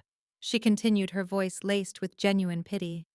Darius has been calling the older generation of investors asking for private prayers. He is telling everyone that you have become violently paranoid, that you are randomly seizing assets and trying to leave him and his son penniless in a delusional rage. He is playing the role of the patient, heartbroken, long-suffering husband who is desperately trying to save his sick wife from destroying her own life. The sheer calculated cruelty of the narrative was breathtaking. Darius was not just trying to embarrass me. He was actively laying the psychological and social groundwork to have me declared legally incompetent. If he could convince our wealthy community, and eventually a judge, that I was experiencing a severe mental health crisis tied to my infertility trauma, he could petition for a financial conservatorship. He wanted to strip me of my executive power, take control of my fintech empire, and legally force me into a psychiatric facility. Valerie and Vanessa were his willing executioners, using their social influence to paint me as a bitter, barren, unstable woman who was terrorizing a promising young man and a devoted husband. They were setting the stage for my complete destruction. I thanked the senator's wife, washed my hands, and walked out of the country club with my head held high. I did not issue a single denial. I did not post a frantic defense on social media. I did not call my friends to plead my case. I knew that in the brutal arena of high society gossip, defending yourself only validates the accusation. Instead, I leaned completely into their narrative. I retreated. I stayed inside my mansion, avoided public appearances, and let the silence amplify their assumptions. I allowed Darius to believe his smear campaign was working flawlessly. I let him feel the intoxicating, dangerous high of absolute social control. A week before the gala, the trap was fully primed. Darius swaggered into the primary kitchen on a Sunday evening, looking like a man who owned the world. He poured himself a glass of sparkling water, leaned against the marble island, and looked at me with a mixture of profound arrogance and mocking pity. I was sitting at the kitchen table wearing a simple cashmere set, purposely looking exhausted and subdued without any makeup. "You have embarrassed yourself enough this week, Naomi," Darius stated, his voice echoing in the large, quiet room. "People are talking. The entire community is whispering about your erratic behavior. I have spent the last 5 days doing everything in my power to protect your reputation from your own mental instability. But my patience is officially exhausted." I looked down at my hands, letting my shoulders slump. I did not say a word. My silence fueled his god complex. "The Vanguard Real Estate Gala is this Saturday." He continued, his tone shifting into a sharp, uncompromising command. "I have 3 billionaires flying in from Atlanta and Chicago specifically to view my National Harbor redevelopment pitch. I need to project absolute stability. Investors do not hand $50 million to a man whose household is in chaos." He walked over to the table and placed both hands firmly on the wood, leaning down to invade my personal space. "You are going to attend that gala, Naomi. You are going to fix your face, put on a dress, and stand quietly beside me. You are going to smile at the investors, shake their hands, and act like a good, supportive, devoted wife. You will project the image of a healthy, united power couple. If you do exactly as I say, if you play your part perfectly and help me secure this funding, I will call off my divorce attorneys. I will overlook your paranoid meltdown, and I will let you keep your house." He was offering me a lifeline built entirely out of threats. He was offering to spare me from a divorce he secretly could not afford, using a house he had already fraudulently leveraged for $5 million. He truly believed he had beaten me into total submission. I kept my gaze lowered for exactly 10 seconds. I let my breathing become slightly ragged. When I finally looked up at him, I forced my eyes to well with unshed tears. I channeled every ounce of stress, every sleepless night of building my business, and molded it into a mask of pure defeated exhaustion. "I am so tired of fighting Darius," I whispered, my voice trembling perfectly. "I feel like I am losing my mind. The stress, the arguing, the legal threats. It is destroying me. I just want peace. I want things to go back to normal." Darius smiled. It was a cold, victorious, predatory smile. He reached out and stroked my hair, the gesture dripping with condescending triumph. "I know, baby," he murmured softly. "I know you are struggling. Just follow my lead. Support your husband and I will take care of everything. We will put the past behind us." I nodded slowly, leaning slightly into his touch, suppressing the violent urge to break his fingers. "I will be there, I promised. I will be the best wife in that room. I will make sure everyone sees exactly who we are." "Good girl," he praised, patting my shoulder before turning and walking out of the kitchen. He strode down the hallway with a noticeable bounce in his step. He was completely blinded by his own towering ego. He thought he had successfully gaslit a tech CEO into becoming a submissive prop for his fraudulent real estate pitch. He believed he had broken my spirit. The second he was out of earshot, the tears instantly vanished. My posture snapped back to rigid perfection. The exhausted, defeated housewife ceased to exist, replaced once again by the ruthless architect of his impending downfall. I picked up my phone and dialed the private number of my personal stylist in New York. "I need a custom gown for this Saturday," I instructed, my voice sharp and commanding. "I need it to be emerald green. I want imported silk, sharp architectural lines, and an open back. I want a dress that commands absolute authority. Price is not an object." My stylist did not ask questions. She simply requested my current measurements and guaranteed delivery by Friday evening. The cost would easily exceed $10,000. It was a worthwhile investment. In the world of elite corporate warfare, presentation is everything. If I was going to stand on a stage and execute my husband in front of 500 of the wealthiest investors in the country, I was going to do it looking like an untouchable queen. I spent the remainder of the week maintaining my facade. I stayed quiet, ordered the catering for his pre-gala meetings, and let him boast about the millions he was about to secure. I watched him polish his presentation, entirely unaware that the stage he was so eagerly building was actually a scaffold. He had taken the bait perfectly. The gala was set. The audience was confirmed. The trap was locked. Now all I needed was for Trey to make his final inevitable mistake. Thursday morning arrived with the crisp, relentless energy of a corporate battlefield. I was standing in my top floor executive suite at my fintech headquarters in downtown Bethesda, reviewing quarterly earnings reports. The floor-to-ceiling glass windows offered a commanding view of the busy metropolitan street below. As I took a sip of my black coffee, a gleaming silver 2024 Mercedes-Benz G-Class abruptly pulled up, parking illegally in the designated VIP loading zone directly in front of the main entrance doors. The driver's side door swung open, and Trey stepped onto the pavement.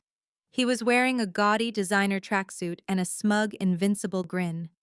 He tossed his keys to the confused valet attendant and strutted toward the glass revolving doors of my building.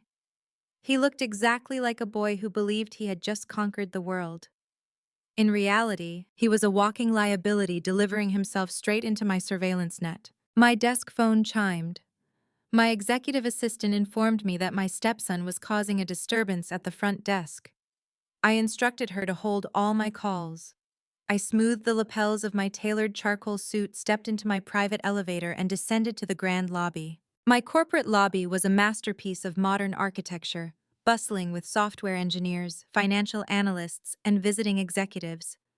It was also equipped with an enterprise-grade security system featuring high-definition optical lenses and directional audio microphones designed to record every single interaction within a 100-foot radius. When the elevator doors slid open, Trey was aggressively leaning over the reception desk, shouting at my head of security. He was demanding a visitor pass, aggressively dropping his father's name, and insisting he owned the building by marriage. When he saw me walking across the polished marble floor, his chest puffed out. He completely bypassed the security turnstiles, intentionally triggering the perimeter alarms. 3 armed security guards instantly flanked him, placing their hands on their holstered deterrents. The lobby fell into a sudden, breathless hush. Dozens of my employees stopped in their tracks, watching the unfolding confrontation. I raised a single authoritative hand. "Stand down," I instructed my security team, my voice cutting through the tension. "Step back and give him room." The guards immediately complied, stepping 2 paces backward, but keeping their eyes locked on the intruder. Trey laughed, a harsh grating sound that echoed off the high walls. He thought my command to the guards was a sign of weakness. He thought I was terrified of him causing a public scene. "Look who finally decided to show up," Trey sneered, jingling the heavy Mercedes key fob right in my face. "You thought you could leave me stranded on the sidewalk. You thought you could cut off my tuition and take my Porsche. You thought you were so powerful." I kept my hands clasped loosely in front of me, maintaining a posture of absolute serenity. I positioned myself perfectly so that the main overhead security camera had an unobstructed view of his face and the keys in his hand. "Your father told me about the tantrum you threw," Trey continued, his voice echoing loudly for my entire staff to hear. "He told me you begged him to stay. He told me you agreed to put on a dress and play the good little wife at his gala this weekend, just so he would not divorce your miserable self. You are nothing but a weak, pathetic pushover." I tilted my head slightly, projecting a mask of quiet resignation. "And the vehicle outside?" I asked softly. Trey let out a booming, arrogant laugh, completely intoxicated by his own perceived dominance. "My dad bought it for me yesterday afternoon in pure cash. 150 grand straight out of your pockets, Naomi. He took the money from the accounts you tried to hide. He signed the paperwork, handed me the keys, and told me to drive it right up to your front door to remind you who actually runs this family. You cannot cut me off. I will spend your money until the day you die." It was a spectacular, breathtaking confession. In less than 2 minutes, he had publicly admitted to driving a high-value asset purchased entirely with illicit stolen funds. He had explicitly implicated Darius in the unauthorized transfer of wealth and confirmed his own active participation in receiving stolen property. Every single threat, every admission of financial theft, and every arrogant boast was perfectly captured in high-definition video and crystal-clear digital audio. I looked at the arrogant teenager standing in my lobby. I felt absolutely nothing for him. No maternal instinct, no pity.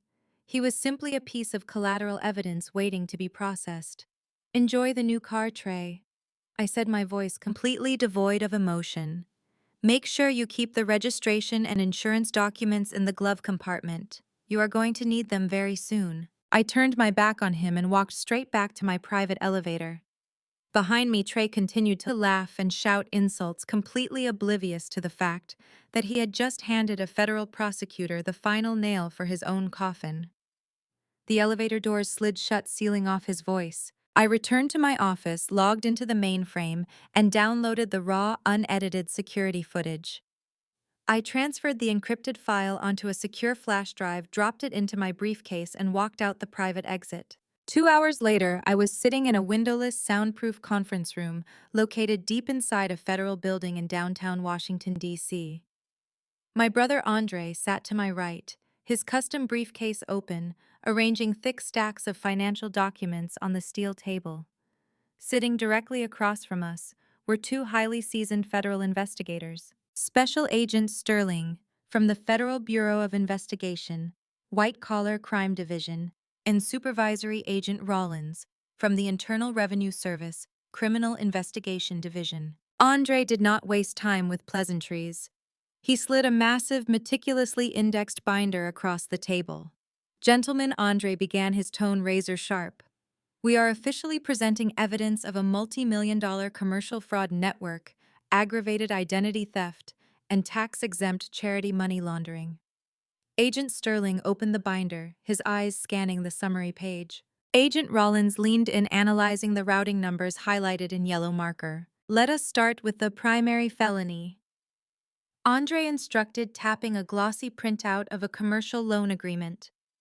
3 months ago, Darius forged my sister's signature and bypassed biometric security protocols to illegally secure a $5 million commercial line of credit against her primary estate. We have the digital footprint tracing the document authorization directly back to his personal IP address. Agent Sterling inspected the signature block. This is a federal banking document.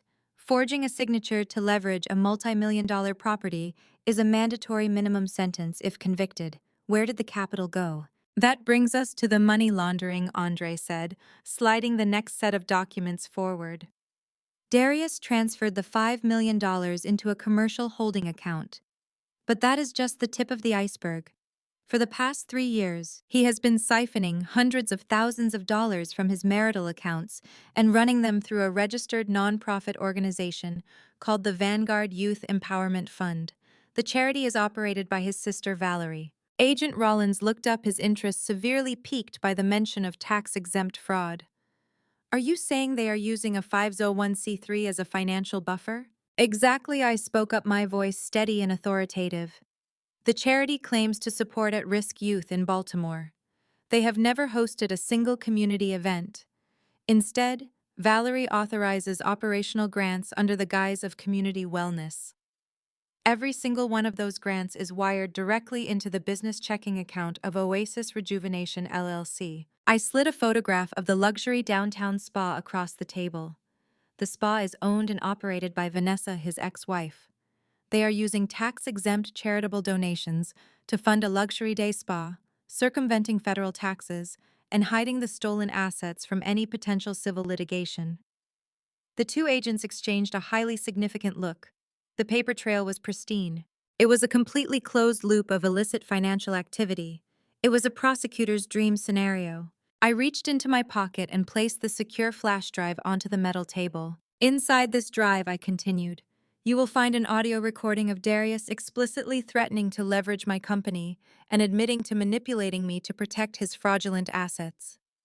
You will also find a high-definition video recorded less than 3 hours ago in my corporate lobby. In the video, his son Trey explicitly admits to possessing a 2024 Mercedes-Benz purchased yesterday in pure cash using the stolen funds. He admits his father bought the asset to hide the money from me. Agent Sterling picked up the flash drive, a slow whistle escaping his lips. You just handed us the asset recovery connection. This is incredible work. We have enough probable cause right here to secure a grand jury indictment by tomorrow afternoon. We can have a tactical team pick Darius up at his residence at dawn on Saturday. I leaned forward, placing both hands flat on the steel table. I looked directly into the federal agent's eyes. You are not arresting him at dawn, I stated, my tone leaving absolutely zero room for negotiation. You are going to arrest him on Saturday night at the Vanguard African American Real Estate Gala. Agent Rollins frowned. A public takedown is messy. Why risk a crowded event when we can quietly secure him at his home? Because he used the stolen $5 million to purchase a toxic, environmentally condemned waterfront property at National Harbor, I explained. He is currently using that property as the centerpiece of a massive fabricated redevelopment pitch.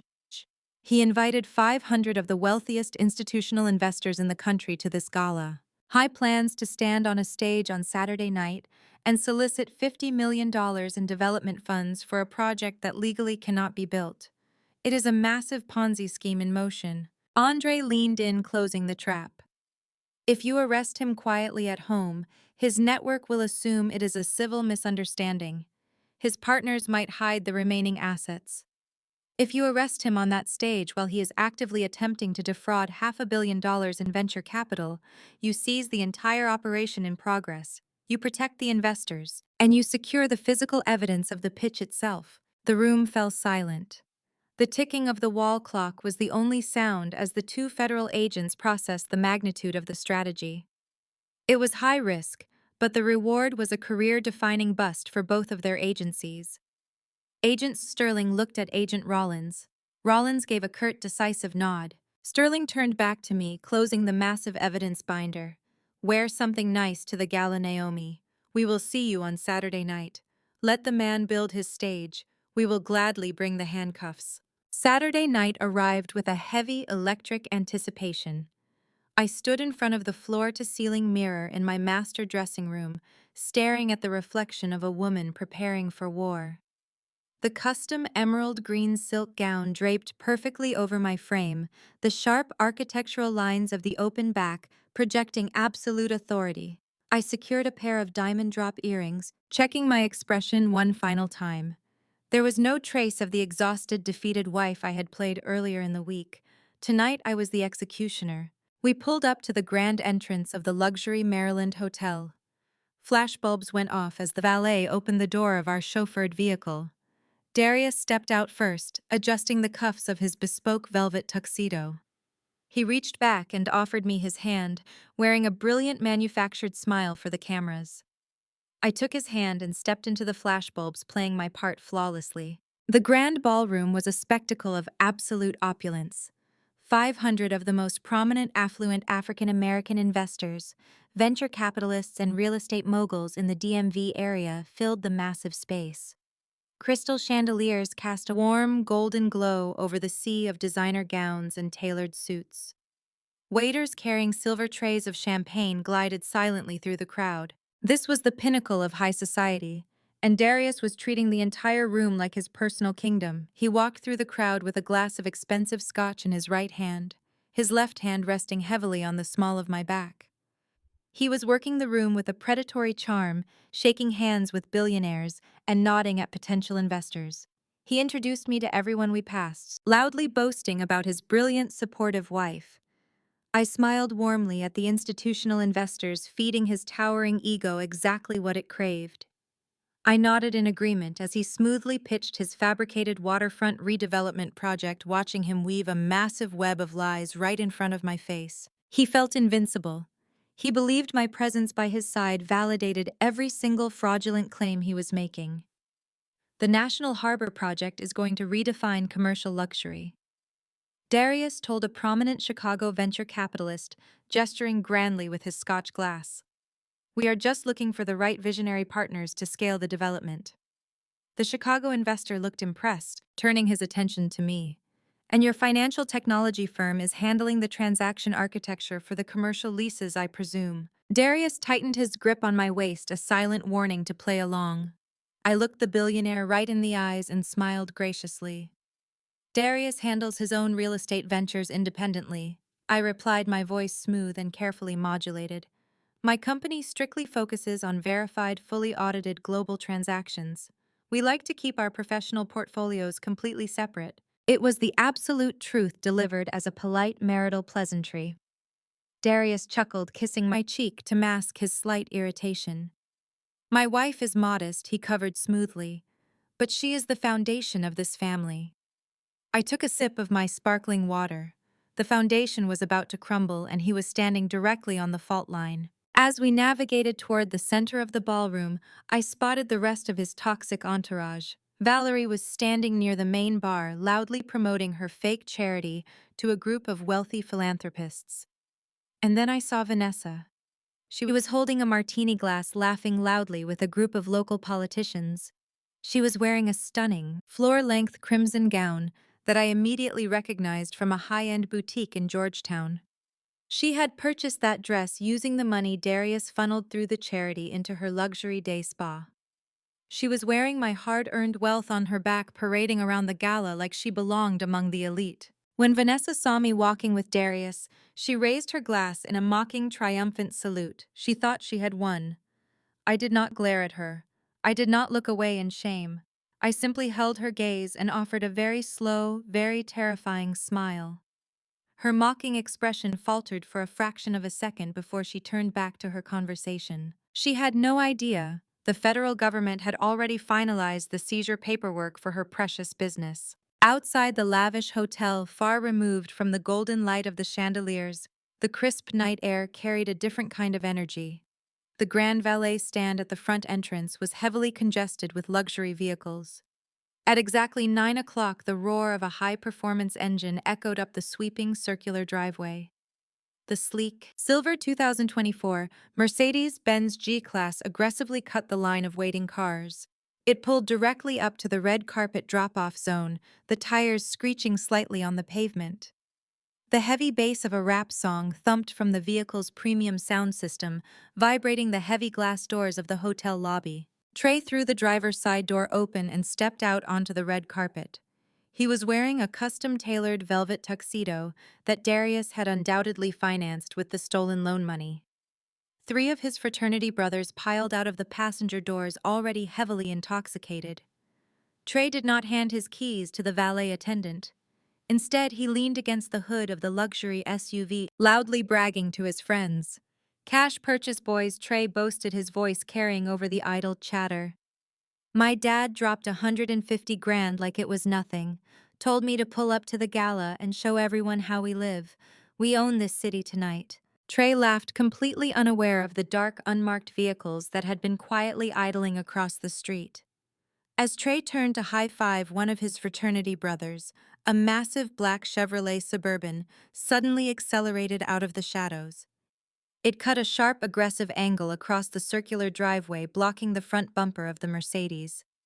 Simultaneously, a second unmarked Ford Explorer slammed on its brakes directly behind the G-Class, completely boxing the luxury vehicle in. The valet attendants scrambled backward in shock. The fraternity brothers froze, their drunken laughter instantly dying in their throats. The doors of the unmarked SUVs flew open in perfect, terrifying synchronization. 6 federal agents wearing dark tactical vests with federal insignia printed in bold yellow letters across the back swarmed the vehicle. "Hands where I can see them." A commanding voice boomed over the chaos. "Step away from the vehicle right now." Trey stood frozen against the hood of the Mercedes, his arrogant smirk entirely wiped from his face. His eyes darted wildly between the armed federal agents rapidly closing the perimeter. "Whoa, hey," Trey stammered, raising his hands awkwardly. "You have the wrong guy. My dad is hosting this gala. He is the vice president of commercial real estate. You cannot touch my car." Special Agent Sterling stepped directly into the glow of the hotel's exterior lighting. He looked like a predator who had just trapped his prey. "Trey Johnson," Agent Sterling stated, his voice ringing with absolute, undeniable authority. "You are under arrest." 2 heavily armored agents stepped forward, grabbing Trey by the arms of his custom velvet tuxedo. They spun him around with ruthless efficiency, slamming his chest hard against the hood of the silver Mercedes he had been bragging about just seconds before. The cold metal of heavy steel handcuffs ratcheted tightly around his wrists, the sharp metallic click slicing through the crisp night air. "What are you doing?" Trey screamed, panic finally shattering his entitled facade. He struggled against the grip of the federal agents, his designer shoes slipping on the red carpet. "Get your hands off me. I did not do anything wrong. Call my dad. Somebody go inside and get my dad."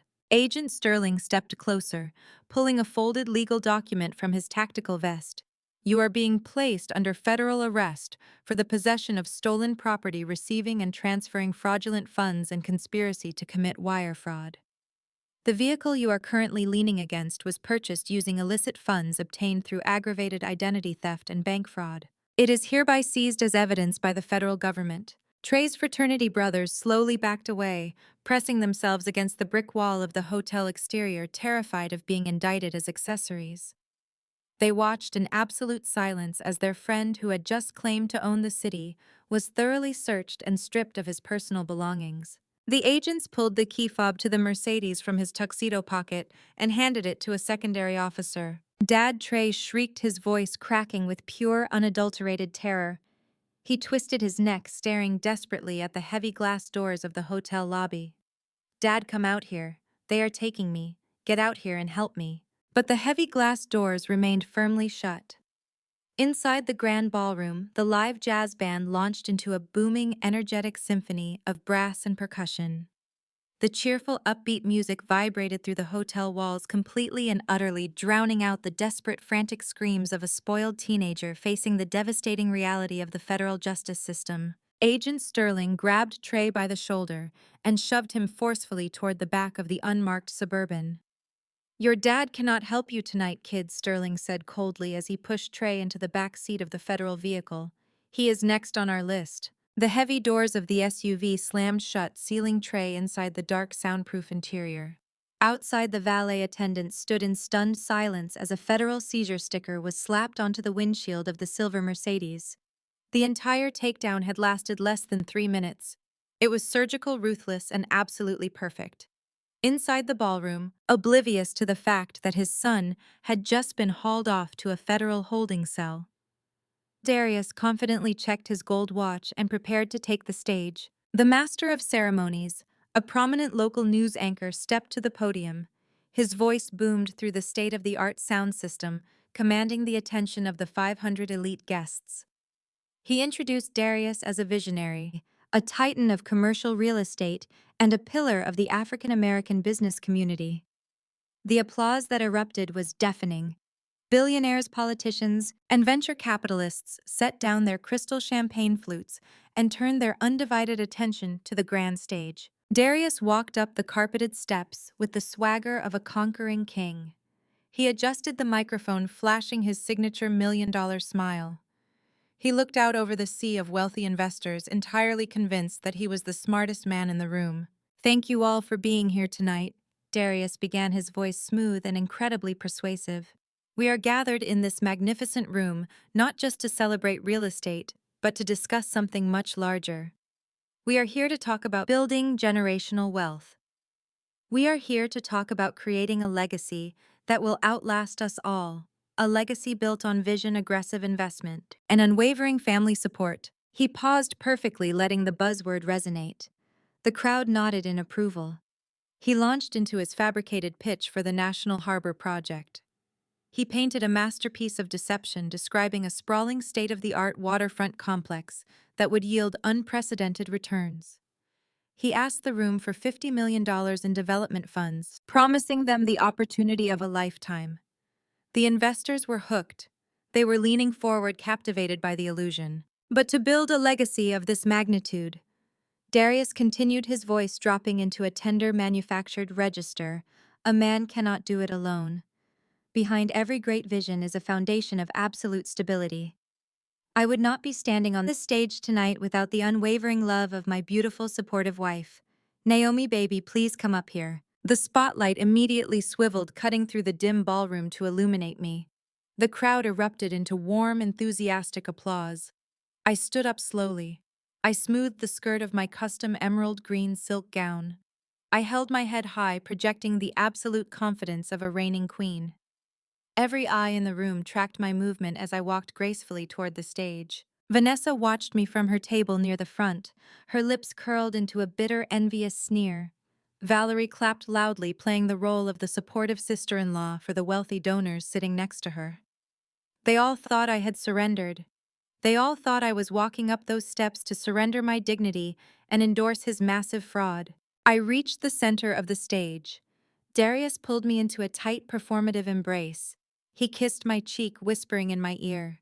"Good girl," he murmured softly so only I could hear. "Play the part and we all win tonight." He pulled back, smiling broadly for the flashing cameras, and handed me the microphone. The ballroom fell into a hushed, respectful silence. 500 of the most powerful people in the state waited for me to deliver a touching, devoted speech about my husband's brilliance. I gripped the cool metal of the microphone. I looked out over the expansive crowd. I locked eyes with my brother Andre, who was standing in the shadows at the very back of the room, positioned directly next to the audio-visual control booth. I gave him a single, almost imperceptible nod. Andre keyed a command into the master control board. The massive 20-foot digital projection screens behind Darius and me suddenly flickered.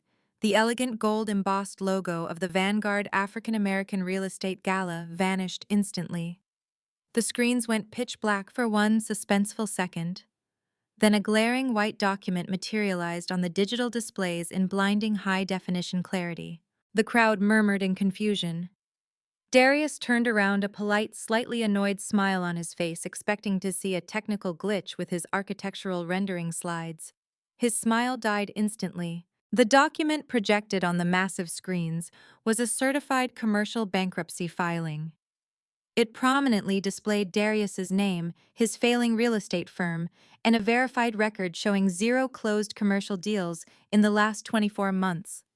Huge red letters highlighted his outstanding personal liabilities, amounting to hundreds of thousands of dollars. I brought the microphone to my lips. My voice echoed through the silent, shocked ballroom, sharp and cold as a diamond cutter. Darius talks about generational wealth. I stated the amplification, carrying my words to the very back of the room. What he means is stealing his wife's wealth to fund his ex-wife's spa, his sister's fake charity, and his son's designer wardrobe. A collective gasp rippled through the audience. Several venture capitalists physically recoiled, recognizing the severity of the financial documents displayed above me. Darius lunged toward me, panic exploding in his eyes. "Naomi, stop this right now," he hissed, reaching frantically for the microphone. I took a calculated step backward out of his reach. The spotlight tracked my movement, keeping me firmly in the center of the stage. Andre hit the next command. The screen behind us shifted violently. The bankruptcy filing disappeared, replaced by a heavily magnified federal banking document. It was the commercial equity line of credit. The number $5 million was circled in bright yellow. Next to it was the authorization signature block. "My husband is asking this room for $50 million in development funds tonight." I continued, my voice commanding absolute authority over the escalating chaos. "He claims he purchased the National Harbor waterfront property with his own successful capital. That is a complete fabrication. The document you are looking at is a $5 million commercial loan taken out against my personal $4 million estate. I did not authorize this loan. He forged my signature on federal bank documents, committing aggravated identity theft and wire fraud just to buy a condemned, environmentally toxic piece of land to use as a prop for tonight's scheme." The ballroom erupted. The silence shattered into 1,000 pieces of outrage and shock. Billionaire investors who had been ready to write checks just minutes ago were now standing up, shouting questions, demanding answers. The wealthy donors who had blindly trusted Darius were pulling out their phones, frantically texting their legal teams and wealth managers. Darius was hyperventilating. The sweat beaded on his forehead, ruining his perfectly groomed appearance. He held his hands up, trying to shout over the roar of the crowd without a microphone. "It is a lie," he screamed, his voice cracking with pure desperation. "She is sick. She is having a mental breakdown. Do not look at the screens. It is a technical error." He looked wildly toward the front tables, seeking salvation. He locked eyes with Vanessa, silently begging her to do something to stop the bleeding. I did not let him breathe. I did not give him a single second to recover his footing. I raised my free hand and Andre executed the final, most devastating visual sequence. The massive screens transitioned again. This time, it was not a single document. It was a rapid-fire slideshow of pristine, undeniable financial ledgers. Columns of illicit wire transfers illuminated the stage in stark red and black text. I spoke over the rising clamor, my voice cutting through the noise like a whip. Darius also loves to talk about charity, I announced, projecting my voice to reach the exact table where his sister Valerie sat frozen in terror.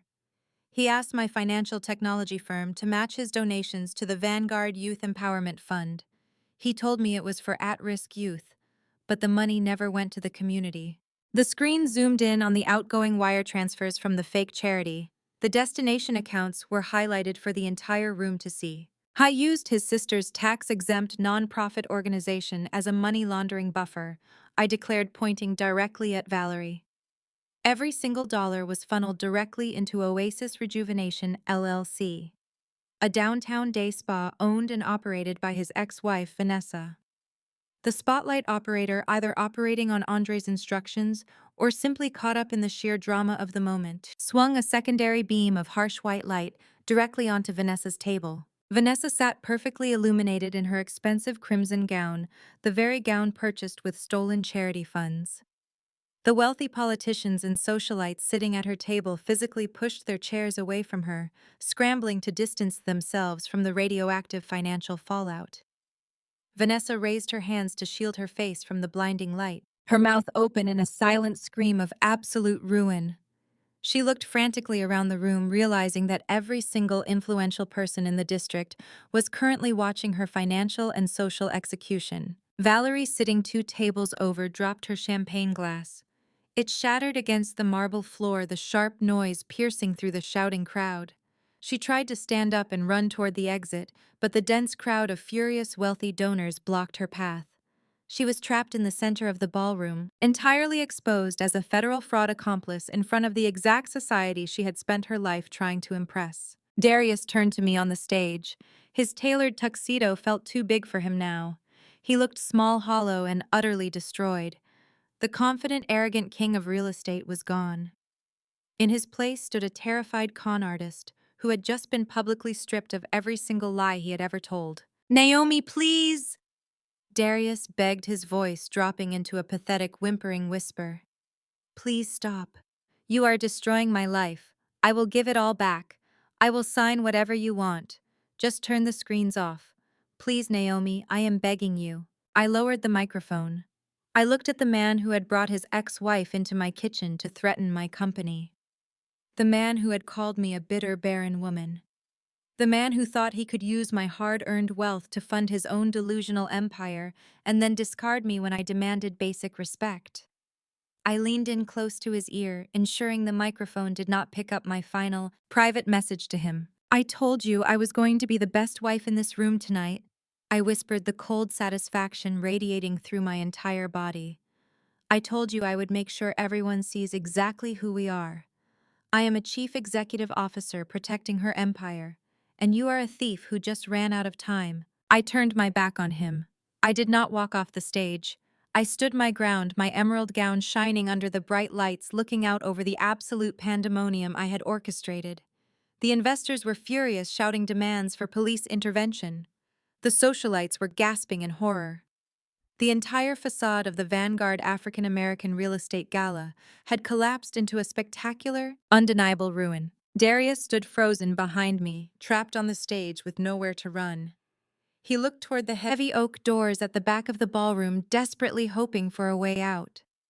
He thought the public humiliation was the ultimate punishment. He thought this was the end of my revenge. He had absolutely no idea that the real nightmare was waiting just on the other side of those doors. Darius lunged forward, his hand stretched out, desperate to snatch the microphone from my grip to shout some last pathetic lie to the furious crowd.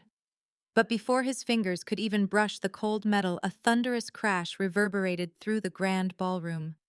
The heavy oak doors at the back of the hall violently swung open, slamming against the marble walls with a deafening crack that silenced the entire room. The music abruptly cut off. The shouting investors froze.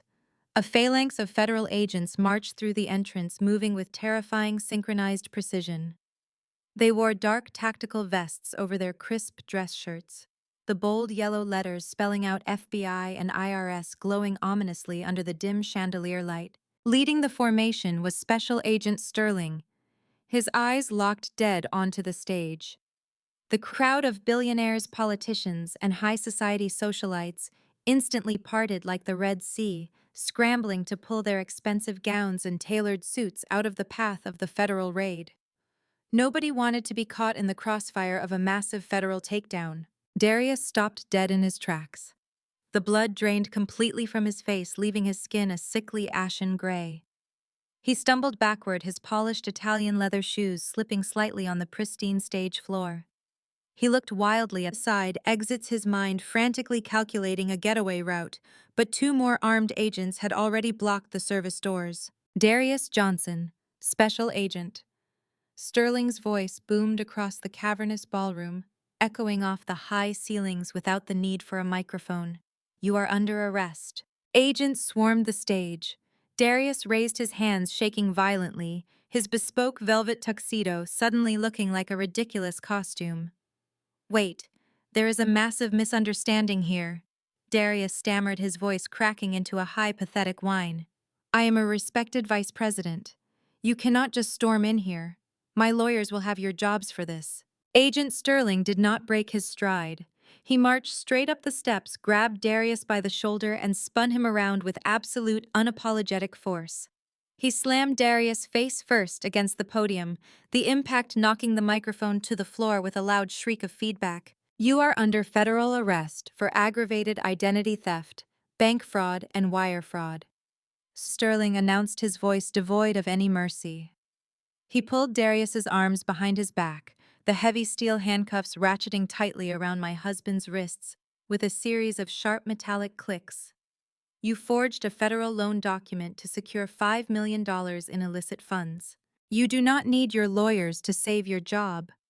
You need them to save you from a 15-year mandatory minimum sentence in federal prison. Darius let out a strangled, breathless sob. He twisted his neck, looking at me with wide, terrified eyes. Naomi, tell them. Tell them it was a marital dispute. Tell them you gave me permission. Please, Naomi, do not let them do this to me. I stood perfectly still, my emerald green gown shimmering under the harsh stage lights. I looked down at the man who had tried to gaslight me, steal from me, and lock me in a psychiatric ward just to cover his own colossal financial incompetence. I do not know this man, I stated clearly, my voice carrying over the stunned silence of the ballroom. I am just a cooperative witness assisting the federal government in a multi-million-dollar fraud investigation. Take him away, Agent Sterling. While Darius was being dragged off the stage, weeping openly in front of the most powerful people in the Washington metropolitan area, a secondary tactical team moved seamlessly through the crowd. They descended upon table number 4, where Valerie was desperately trying to hide behind a towering floral centerpiece. Valerie Johnson. Agent Rollins from the IRS Criminal Investigation Division announced, stepping directly into her line of sight. Stand up and put your hands behind your back. Valerie shrieked, jumping up from her chair and spilling a tray of champagne glasses across the table. You cannot arrest me. I am a respected philanthropist. I run a registered nonprofit organization for at-risk youth. You are targeting a successful Black woman. I will call my congressman on all of you. Agent Rollins did not flinch. He grabbed her wrist, slapping the handcuffs on her before she could even finish her sentence. You run a fraudulent shell company masquerading as a tax-exempt charity? Rollins corrected her, his tone dripping with professional disgust. You are under arrest for charity fraud, tax evasion, and conspiracy to commit money laundering. You funneled hundreds of thousands of dollars into a luxury day spa. The only youth you empowered was yourself. Valerie screamed, her designer heels kicking wildly, as two agents practically carried her through the sea of shocked guests. She locked eyes with the wealthy donors she had been soliciting just 20 minutes earlier.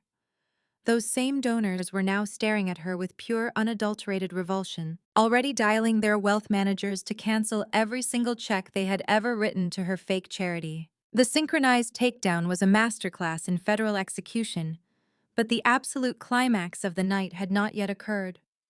As Darius and Valerie were hauled out of the grand doors, the blinding white spotlight above the stage shifted. It tracked across the room and illuminated Vanessa. She was standing completely alone.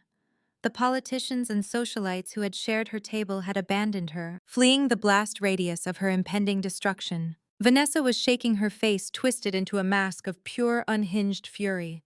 The crimson designer dress she wore, purchased with the blood money stolen from my corporate accounts, seemed to swallow her whole. She realized she was the only conspirator left standing, and she knew exactly who had orchestrated the entire slaughter. She snapped. "You monster!" Vanessa screamed at the top of her lungs, her shrill voice slicing through the murmuring crowd. She kicked her chair out of the way and charged toward the stage, her eyes wide with manic desperation. "You planned this. You set us up.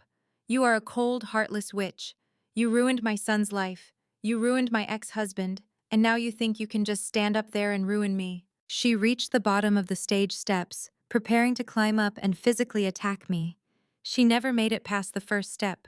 My brother Andre stepped out from the deep shadows near the audiovisual booth. He moved with the terrifying speed and precision of a seasoned corporate gladiator. He positioned his tall, broad frame directly between Vanessa and the stage, completely blocking her path. Two of my private security guards flanked him instantly, their hands resting firmly on their tactical belts. "Get out of my way!" Vanessa shrieked, pointing a manicured finger at my brother. "I am going to tear her apart. She is a sociopath. She took everything from us." Andre did not raise his voice. He did not need to. He simply reached into the inner pocket of his custom-tailored navy suit and pulled out a crisp, heavy legal envelope. He held it out, pressing it directly against Vanessa's chest.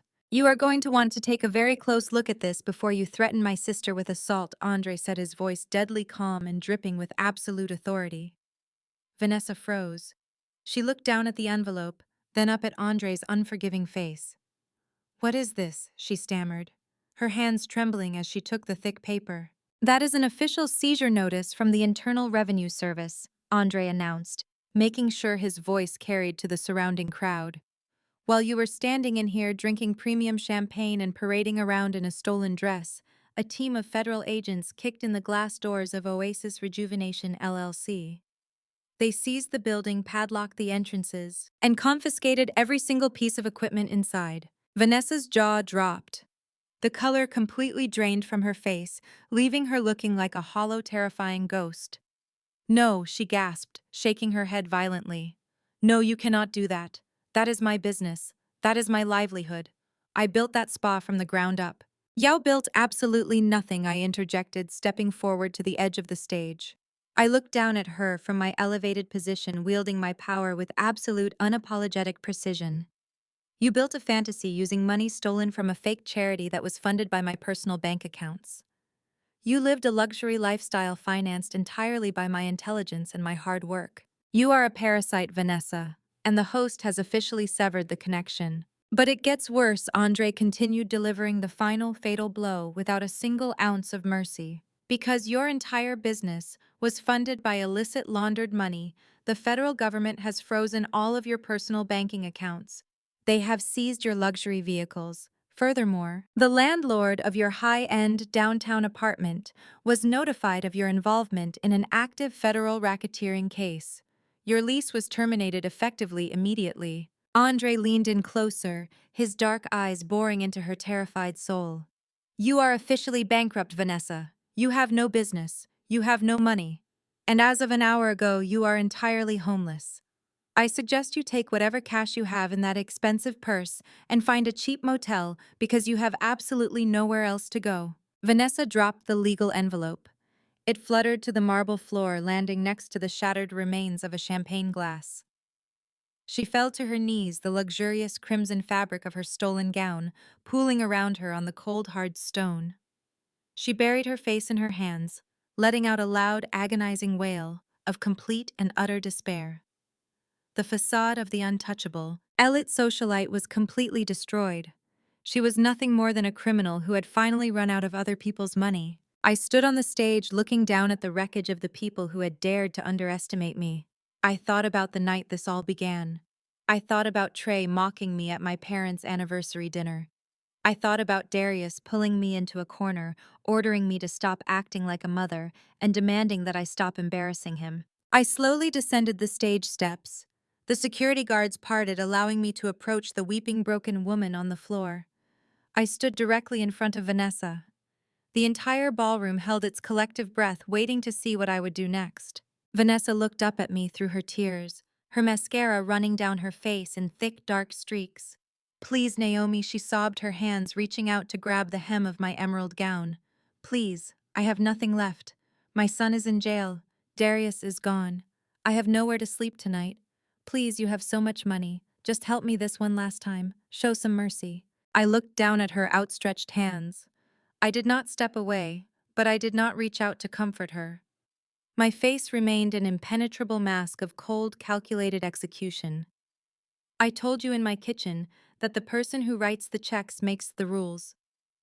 I said, my voice echoing in the absolute silence of the room. I told you that I was not bluffing. You chose to ignore the warning. You chose to test the limits of a woman who built an empire from scratch. I leaned down slightly, bringing my face closer to hers, ensuring that she heard every single syllable of my final verdict. Darius told me to stop acting like his son's mother. I whispered my words, slicing through her desperate sobs like a freshly sharpened blade. I told you I was not his mother. Now I am not his wife either. I am just the architect of your absolute destruction. Have a wonderful night, Vanessa. I straightened my posture, turned my back on the sobbing woman, and walked straight through the crowd of stunned, silent billionaires. Andre flanked my right side, his presence a solid wall of protection. The heavy oak doors of the grand ballroom swung open for me. I stepped out into the crisp, cool night air, leaving the burning wreckage of their fake, fraudulent lives entirely behind me. 6 months passed, with the rapid, undeniable efficiency of a corporate restructuring. The fallout from the Vanguard Gala was absolute, a scorched earth clearing of the parasites that had once attached themselves to my wealth. I watched from the comfort of my executive suite as their lives unraveled exactly as they deserved. Let us start with Trey. His arrogant fraternity brothers abandoned him the second the federal handcuffs clicked on his wrists outside the hotel. The elite private university expelled him within 48 hours of his indictment, citing a strict zero-tolerance policy for felony criminal charges. Without my money to cover his high-priced legal fees or his exorbitant daily lifestyle, the debt quickly crushed him. The young man who once ordered vintage champagne on my tab now works the graveyard shift at a 24-hour fast food drive-thru in Baltimore. He wears a polyester uniform that smells permanently of stale grease, handing out paper bags of French fries through a sliding window to pay off the massive legal restitution he owes the federal government. There are no more custom Porsches. There are no more designer tracksuits. Just the harsh fluorescent reality of minimum wage and public humiliation. Vanessa met a similarly humbling fate. The IRS stripped her of everything she claimed to own. The luxury day spa was seized and quickly auctioned off to a legitimate commercial developer. Her high-end downtown apartment lease was terminated, and her extensive designer wardrobe was confiscated to help repay the stolen charity funds. She now works as a front desk receptionist at a budget chain hair salon in the suburbs. She answers phones, schedules appointments, and sweeps up hair clippings for hourly wages. It is a brutal downgrade for a woman who used to carry a crocodile Birkin bag into my kitchen to threaten my company. Valerie did not even make it to a trial. Facing overwhelming, indisputable evidence of charity fraud and money laundering, she broke down in tears and took a plea deal. She is currently serving a 5-year sentence at a federal correctional institution. Her social climbing days are officially over, replaced by a khaki jumpsuit, a steel bunk bed, and a highly structured daily routine where her opinion matters to absolutely no one. And then there is Darius. My former husband, the fake real estate mogul, refused to take a plea deal.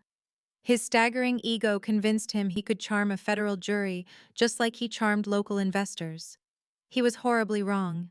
He is currently sitting in a federal detention center, awaiting sentencing for wire fraud, bank fraud, and aggravated identity theft. The prosecutors are pushing for a mandatory 15-year sentence in federal prison. I was sitting at my desk reviewing the final prospectus for my company's upcoming initial public offering when my private line rang. The caller ID displayed a federal correctional facility routing number. I knew exactly who it was. I hit the accept button and put the call on speakerphone. Naomi Darius said, his voice raspy, desperate, and entirely stripped of its former bravado. Please do not hang up, I just have 2 minutes on this line. I leaned back in my chair, tapping a gold pen against my notepad. You have 1 minute, Darius. Speak quickly. You have to drop the civil suits, he begged, the panic bleeding through the crackling phone connection. The federal government froze my assets. I need to hire a private defense attorney, Naomi. I am looking at 15 years. You have to unfreeze the remaining marital funds so I can pay for a lawyer. Please, baby. We loved each other. We built a life together. You know my heart. You know I never meant to hurt you. Do not let them lock me in a cage for the rest of my life over a stupid mistake. I was trying to use the ghost of our dead marriage as a weapon. He was weaponizing the love I once had for him, hoping to exploit the very empathy he used to mock. He thought calling me baby would erase the fact that he forged my signature and tried to steal $5 million. I did not feel a single ounce of pity. I felt absolutely nothing but cold corporate detachment. You wanted me to stop acting like a mother and a wife, I said, my voice echoing with icy final authority over the speakerphone. I did exactly what you asked. I am acting like a CEO protecting her assets. I reached forward and pressed the red button on the console. The line went dead. I permanently blocked the facility's routing number from my network. That was the last time I would ever hear his voice. I stood up from my desk and walked out of my office. I took the private staircase up to the rooftop terrace of my new corporate headquarters. The penthouse balcony offered a breathtaking panoramic view of the Washington, D.C. skyline.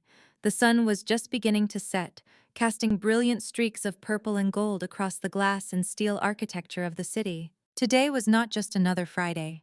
Today, my financial technology firm officially went public. The IPO launched at the opening bell, and the stock price had surged dramatically before the markets closed. I was no longer just a wealthy woman.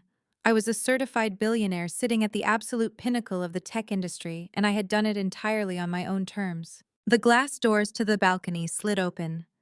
Andre stepped out onto the terrace carrying 2 crystal flutes and a bottle of the finest vintage champagne.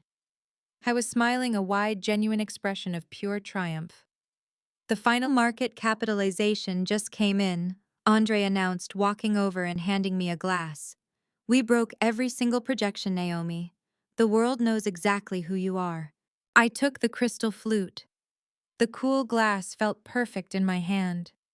I looked out over the city that I had conquered, reflecting on the painful, transformative journey of the past 6 months. I had excised the toxic tumors from my life, protected my empire, and completely redefined my own destiny.